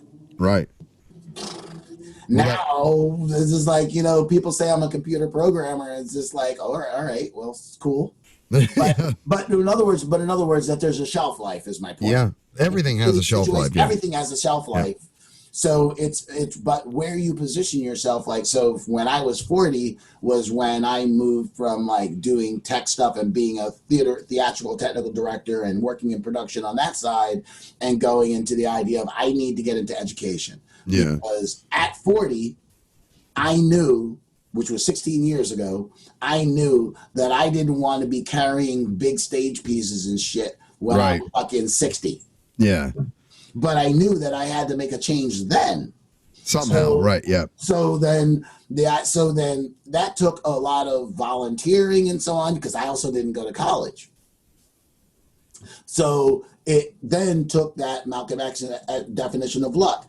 The crash of 2006 through 2009 forced a whole bunch of people into the unemployment line that had never been there before. Right.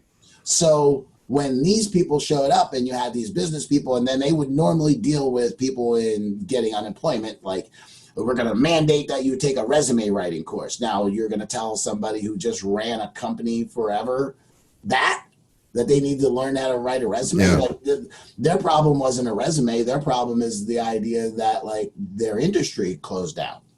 Yeah. So as that happened, that's when, again, euphemism, lexicon, experiential learning became a coined phrase that had weight. All of a sudden. Right. Yeah. Yeah. So then my 30 years in the industry Became worth. and became relevant. Yep. Because if I had gone through and just graduated college, that would have been 86 when I would have graduated. So if I didn't further educate myself after college, which Right. also the majority of people after they get out of college in the United States do not read a book for education again. Isn't that nuts? Yeah. Yeah.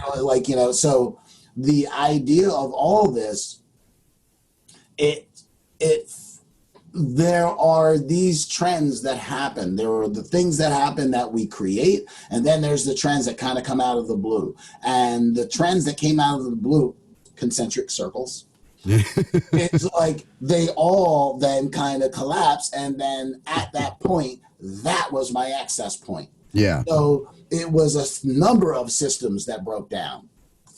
That turned into a benefit as far as I was concerned, because then the things, the skill set that made me hireable also made me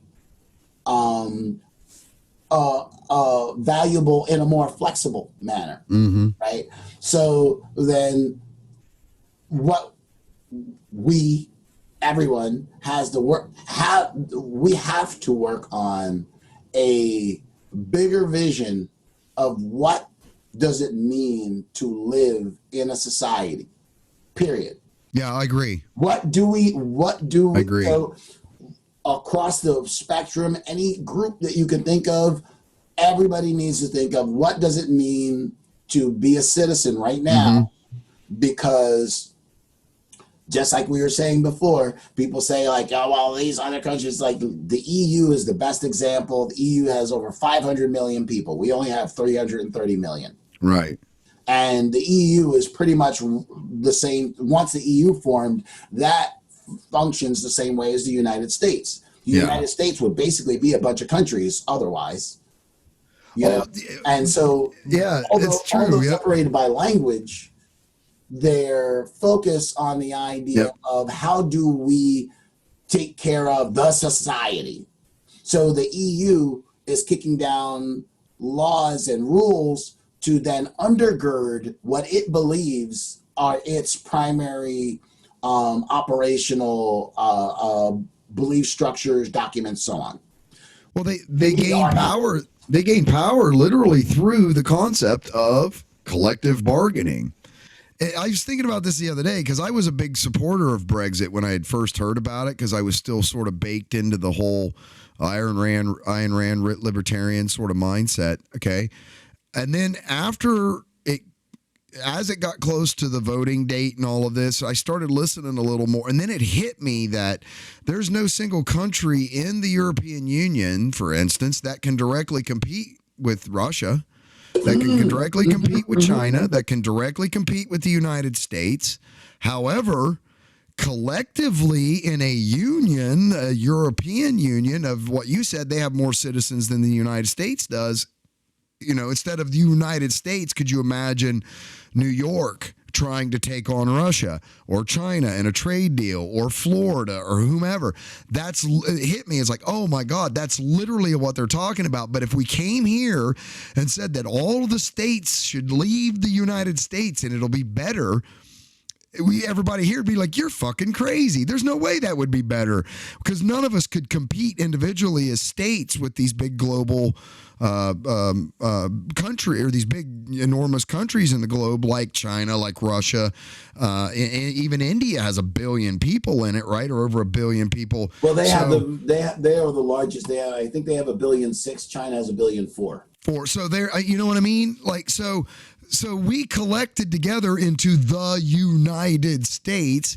If they had just called the United Countries of Europe, it would be the exact same thing. But instead, they called it the European Union, and pulled these countries together under one sort of banner, if you will.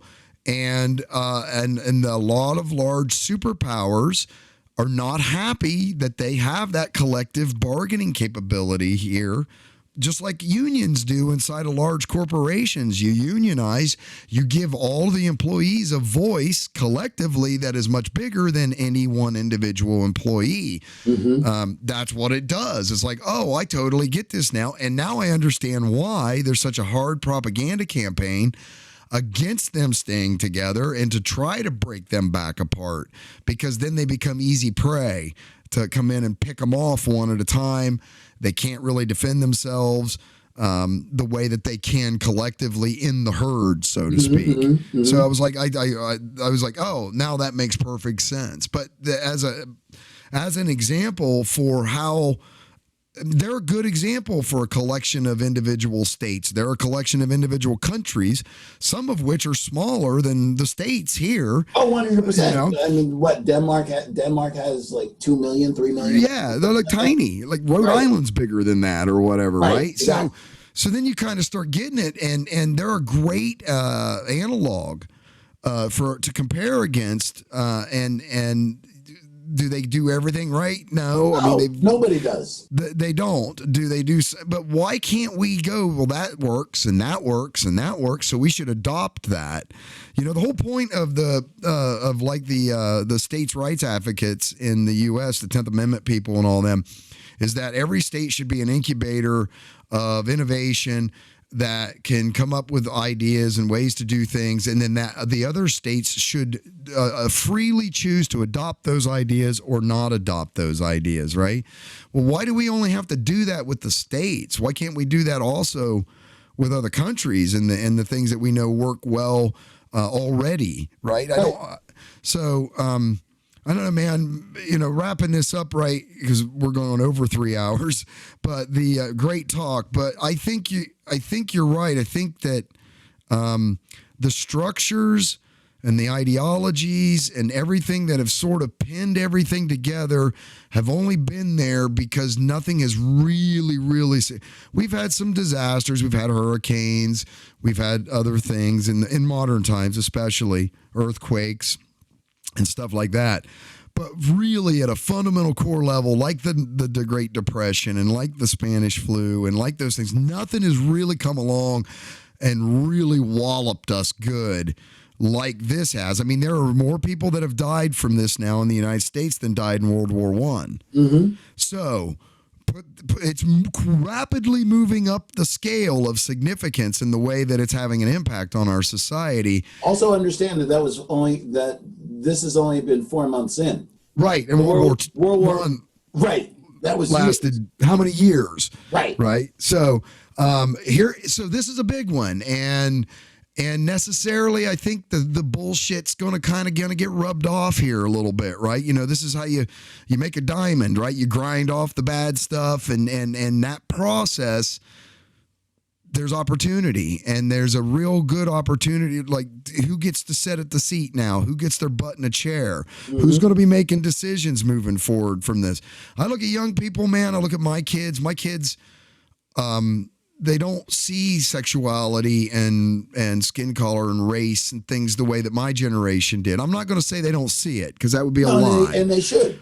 But they don't see it the way that I see it, and I don't see it the way my parents saw it. So I got a lot of faith, contrary to like a lot of people are like, damn millennials and all this shit. Man, when I look at them, I think they get a lot of things right inherently that is going to make it so much easier for that kind of change to happen, the right things to happen, and for the right consideration to be put into place finally.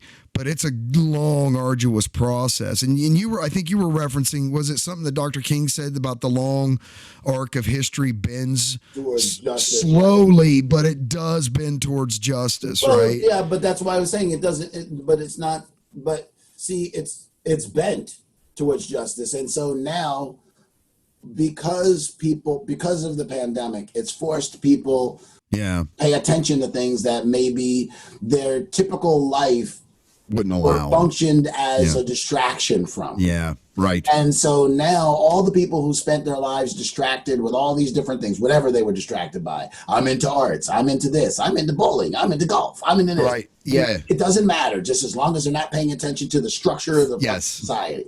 Yeah. And so now all the distractions are gone. Gone. Yeah. And the supports are gone. Yeah. So when hey, you're going to a good job, so on and so forth, that's fine. Now, even you may be going to a good job yourself, but now you're looking at what's the opportunity for my kid. Yeah, exactly. And so on, or the idea of like, the other one, which is a big one that happened in 2006 through 2009, as all that was happening. Also, there was a whole bunch of people, as I had said before, that fell into the unemployment line. Yeah. Never thought they would, but also to kind of add another point to that before it was always put on that it was somebody else's fault. Right. Now, Yeah. this is somebody you highly respect that lost their job. It's somebody that this person wasn't to blame for their quote unquote situation. Right. So now that forces them to ask, okay, well, if they weren't, who was? Because somebody, because they're not working now. Turns out that sometimes really bad shit happens to people and it has nothing to do with any decision they've ever made in their life. Right. Oh, but it does Holy have cow. a lot to do with a decision that someone made. Very possibly. Yeah. And, well, I mean, often, like, these are decisions like we were just talking about, the idea of hospitals filling up. Well, why are they filling up in the United States and not in other countries? So ask yourself that question. So then, how responsible are the people? Like, they filled up in New York because we were the epicenter, because we were the first ones hit. Right. We quickly beat it down and got to where we are now. We're even holding up on opening up our stuff because of the failures of other places. I know. We don't want the cross-contamination to turn back into the idea that we're running crazy. Another infestation or spike. So the idea of, like, there are penalties, there are penalties to ignorance. There are penalties, and there are It's not bliss. Right. It's not bliss. That other people have assigned. So then, all the people that are showing that they were sick from going to Trump's rally. Now, what happens to those people? Oh, well, you got sick. Fuck you. Well, is it a fuck you? Should it be? Fuck you? Yeah. I mean, no. I mean, but that's what happens. It's like, why do you think that he had his big rally that he thought he was going to pack the place and have an overflow crowd and so on and so forth? And then, he was only able to get a third of the arena filled. Oh, confidence is gone. Yeah. No, but my point is the idea had nothing to do with confidence. It's the idea that not only did he say, you can get tickets, but now here, sign this release. Oh, no, That's what I'm saying. No, I feel you. Yeah. And so it's the idea. It's not just what any one person does. It's the idea that as a society, somebody held an event. I don't give a shit what your belief is. You held an event telling everybody that, predicated on the fact that you're telling everybody that the thing that there should be paying attention to is full of shit. It's fake. Right. So if I tell you that something's fake, oh, dude, you don't have to worry about fucking if you come to one of my events, you're going to be fine, so on and so forth, so on and so forth. As a producer, if you come to one of my events, like when I was doing warehouse parties, if I tell you to come to my event, dude, don't worry about it. Oh, yeah. Well, aren't you doing this illegal warehouse? Yeah. Well, did you really scan that place properly? Why is that, boarded up and such? And how did you get in and so on? If I just say, dude, everything's cool. And then when people are there, the ceiling collapses or the floor collapses. Right. Because it's a bunch of people dancing, and next thing you know, they're all in the basement. I am responsible for that. Yeah. I am responsible because I made the decision. I invited everybody. So it's worse. It's worse because you had your dance event. You told everybody it was safe, but then you made them sign a disclaimer saying but it's so safe. But if anything bad happens, you can't sue me. Right, but there's right, exactly. It's even worse. Right, exactly. So even the culpability is even worse. Because not only did I tell them, I lied to them, but then I said, but just in case. Right, you can't hold me responsible for anything. Right. Here, could you take this pen a second? It's nuts. So it's nothing. It's nothing. But this constant again, it's the theme of the discussion, the dissonance between if somebody's telling me something's safe and then you're asking me to sign a waiver to cognitive dissonance. Yeah. Yep. How do I sign this waiver? So right. he couldn't get enough people to sign the waiver. Yeah. So that's why I'm saying the idea that all systems, so these are people like, our conservative brothers and sisters that spend a lot of time talking about what other people should and shouldn't be doing, should actually focus on the idea of why are we believing these structures? Like I said, I grew up in the Baptist church. There's not a single thing in the Bible, and somebody please correct me, there's nothing in the Bible that ever had Jesus aligning with the wealthy. Ever. There's nothing, not a single thing in the Bible where Jesus doesn't have disdain for the powers that be. Never. Nothing. Absolutely, positively nothing. So if they just want to hang on their own framework, it's like, dude, think about the idea of like. I think it started when we made Jesus white. We also created this thing called the prosperity ministry. Oh, well, the prosperity doctrine, yeah. Right, which is like a weird oxymoron. Because it's like jumbo shrimp. It's like, no, wait a minute. Did you read the book? Like, what are you talking about? Did you the money changers thing, you need to read that, right? Yeah, did you read that part? Yeah. Oh, okay, never mind. Temple, okay, never mind. Yeah. Just it's easier for a rich man to pass through the eye of a needle than to enter the kingdom of heaven. Now, there's a lot about that. It gets lost. I don't want to say lost, but there's a lot of consideration in that if you look at it as a metaphor, and not so much literally. But yeah, to your point, your riches are in heaven. Like like that whole ministry, and I struggle with that too. Like I'm going, because again, I read it, studied it, and looked at it, and a lot of it was like give your money to the poor. It was very much about lifting up your fellow man, and I think that I don't know if he was like a weird closet Taoist. This or and I shouldn't say this person because I'm not even sure I can say with any certainty that they ever actually existed as we understand it today. 100%. But to that point, like there was very much a lot in there that was about loving each other. The entire ministry was built on love, and the fulfillment of the prophecies aside, this guy pretty much ran around as a healer. Portrayed a spiritual healer, a physical healer, an emotional healer. So if you want to know what would Jesus do, well, he wouldn't be living in a big old flash house because he wouldn't have bling. He wouldn't have any bling because all of that to him would be resources that could be used to be helping another person. And but yeah, I think when we created White Jesus, we started at the same point in time. White male Jesus. Yeah, we started this prosperity ministry, and which is the way it always works, right? I mean, there's just enough about it that's good that it entices people. But at the end of the day, it always sort of devolves into the same shit with self-serving individuals. And if it gets really bad, with money and in cults and control and power, and then everybody ends up having sex with each other, and it's a bad thing, right? Like it all falls and then the apart. Crystal Cathedral, then. Yeah, big time.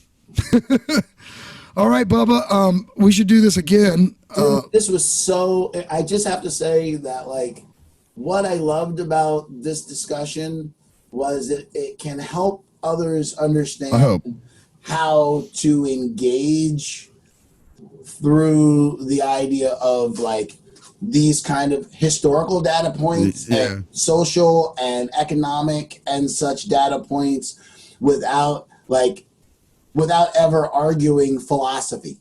Right. And or getting caught in an argument at all. And the idea of even if we can just have our goals be about how can I be a better human to other humans. That's it, right? Golden rule level shit. That's it. Golden rule level shit. Right. It's not this difficult. Right. No do different unto than others. Right. No different than like, since this is in the time of COVID, follow the rules that we heard when we were children. Keep Yeah. your fingers out of your mouth.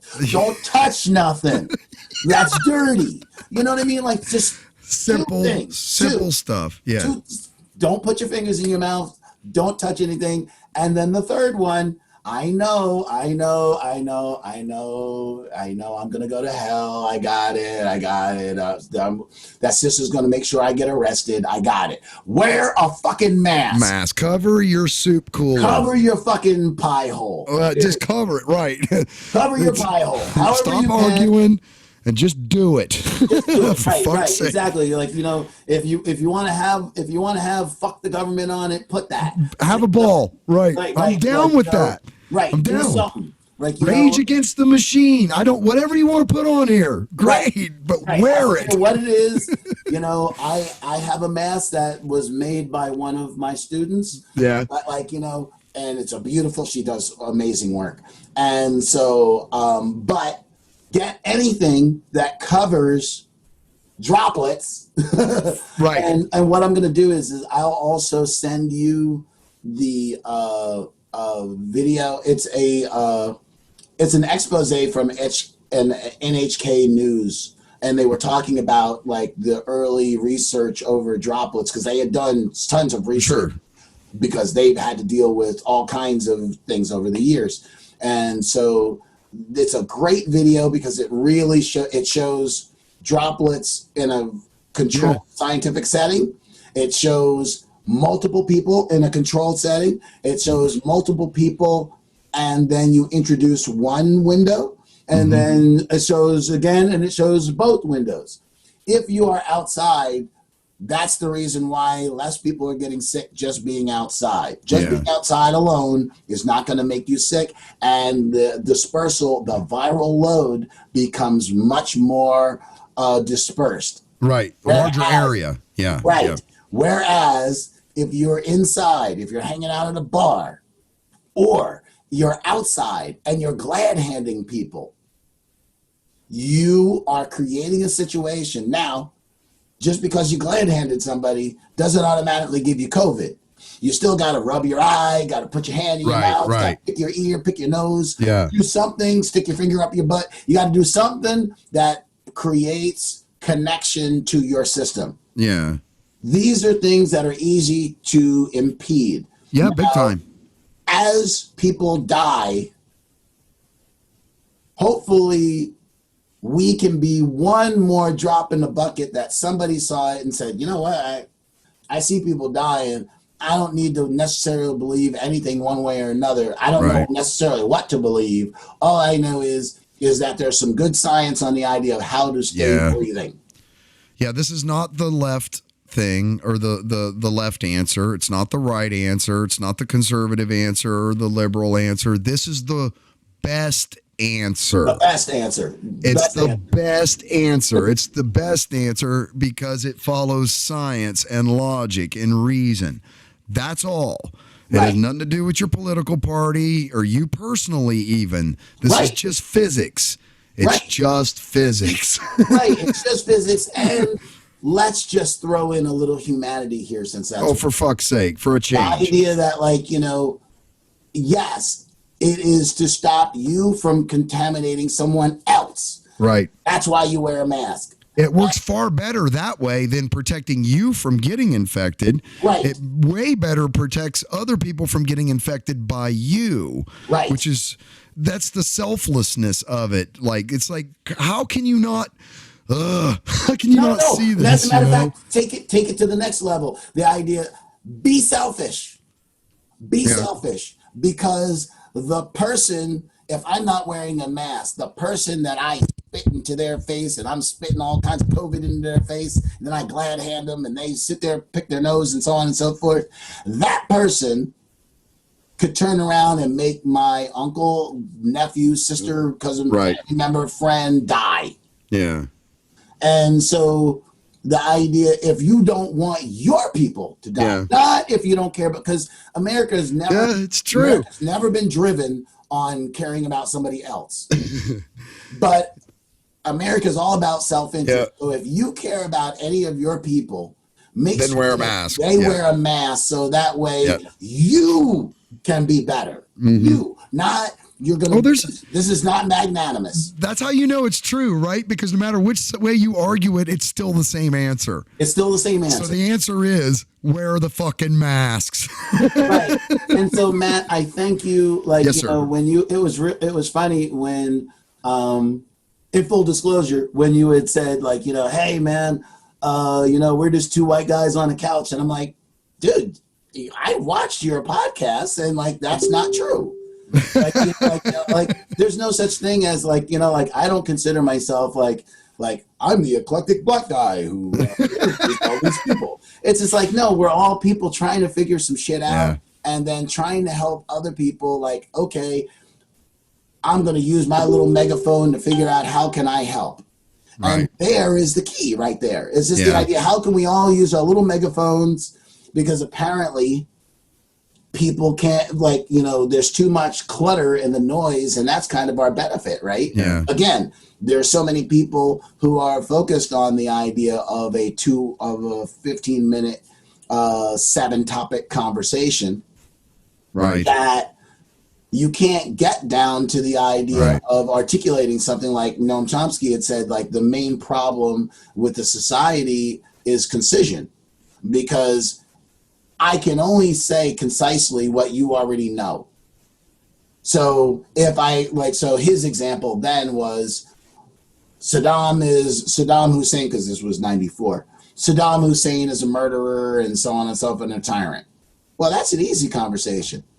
Right. But if you say Saddam is a puppet that had been supported by and defended by the United States from his very rising to power. Yep. Well, now all of a sudden, now you have to have, like, you can't get concision. Yeah, you can't get a consensus. You can't say that concisely. Yeah. Yeah. So it's the idea of like people like us that are trying to keep long form independent voices. Yeah. Because of course there's plenty of long form things, like there's that new podcast thing, but it's all celebrities and such. So, you know, that's not something, so we can just learn about what other people have thought, not the idea of like what I teach my students. Your thoughts are exceptional. You know, like anybody who's ever been quoted in the history of our planet has no more intelligence wrapped up in their DNA than you do. No one. So all your assessments are just as valid if based on the fucking facts as anyone else that ever existed on Earth. Yeah. But don't allow yourself to believe that your voice isn't worthy.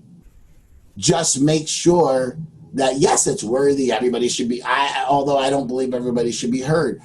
I believe everybody should have the chance to be heard, but we should all be allowed to make a decision. On the backside of that, which is very important, if you are not engaging people respectfully enough to make sure that what you're engaging them with is something real and something worthy of their time, efforts, and attention, shut the fuck up. Yeah, we should, but we all, like Patton Oswalt said that, to your point, was that, yes, everybody should have a voice, but we all also have the right to look at that person and go, that is batshit crazy, you're dumb as a post, and you're full of shit. I love Patton. I'm not going to listen to you anymore. Yeah, I love Patton Oswalt. And he's right, you know. He's 100% right. He's 100% right. That doesn't mean that you get to have a megaphone. We all have to sit here and listen to you drone on if you're full of shit. Right. I'm going to get up and leave. You know, we all have that right too. Maybe throw a bottle before I go. All right, buddy, let's do this again soon. Man. Thank you so much. Much respect to you. Thank you so much for doing this, man, especially on a holiday, for crying out loud. Everybody listening, check us out at www.noshitcast.com. That's KNOWSHITCAST.com. Make sure you hit those like and subscribe buttons. Darryl, you've got some stuff coming up. Before we forget, there's some new multimedia stuff you're working on. Let's make sure we mention that. Oh, dig it. So get you the plug. Right on. So then I created a new virtual punk club called Club Patience Zero. Yeah. And so the whole idea is that, like, to take a virtual club and to bring like the energy and the kind of interesting, informative, fun stuff that came from like early 1980s punk clubs, specifically in New York, Yeah. and like new wave punk clubs, and then kind of taking that into a virtual environment. So then we have a ton of amazing people on the 14th. We're going to be launching with a Penny Arcade. So if you can just do a search, just Google it. Club Patience Zero. So patience as in like I have no patience, can't wait. Okay. Zero. We'll get some links. I'll put some links in the I'll description send, and I'll stuff send for you you the link, too. of course. Yep, that'd be great, man. We'll make sure we get that linked up, and I'll get that shared on all of our social media, Facebook, Instagram, so that everybody can see that too. Then there. Matt, All right, thank so you again. Great work. let's talk again after when you get that launched, man. Let's talk about it after too, because I'm real interested in participating and promoting that with you as Thank well. Thank you so much. Yeah, because the people that we have span the spectrum, and I know Eric will be down with it. Yeah, there's not like the idea of Penny Arcade, Kathleen Laziza, Elizabeth Streb, Jill Sigmund, Mark Hostler from Negative Land. I mean, like, you really can't take this list of people. And yeah, Kathleen Laziza from the Micro Museum in New York, one of the oldest art facilities in Brooklyn. Interesting. There's just a lot of stuff there. So it's going to be eclectic. Yeah, it's going to be the idea, and you can't take any of those people. Elizabeth Streb, for God's sakes, Elizabeth Streb. Come see these people. It's not going to be like TV. It's literally like you're sitting in a nice communal setting, just a virtual one, and then everybody will be able to interact with these people in ways that they haven't before. I can't wait to see this. This is so cool. Thank you. All right, so make sure you guys hit those like and subscribe buttons. Give us a share. We greatly appreciate it. Drop us a message. We might get back to you, and we will see you all next time. Thanks for listening, everybody. Bye, Siggles. That's fun, huh? Yeah.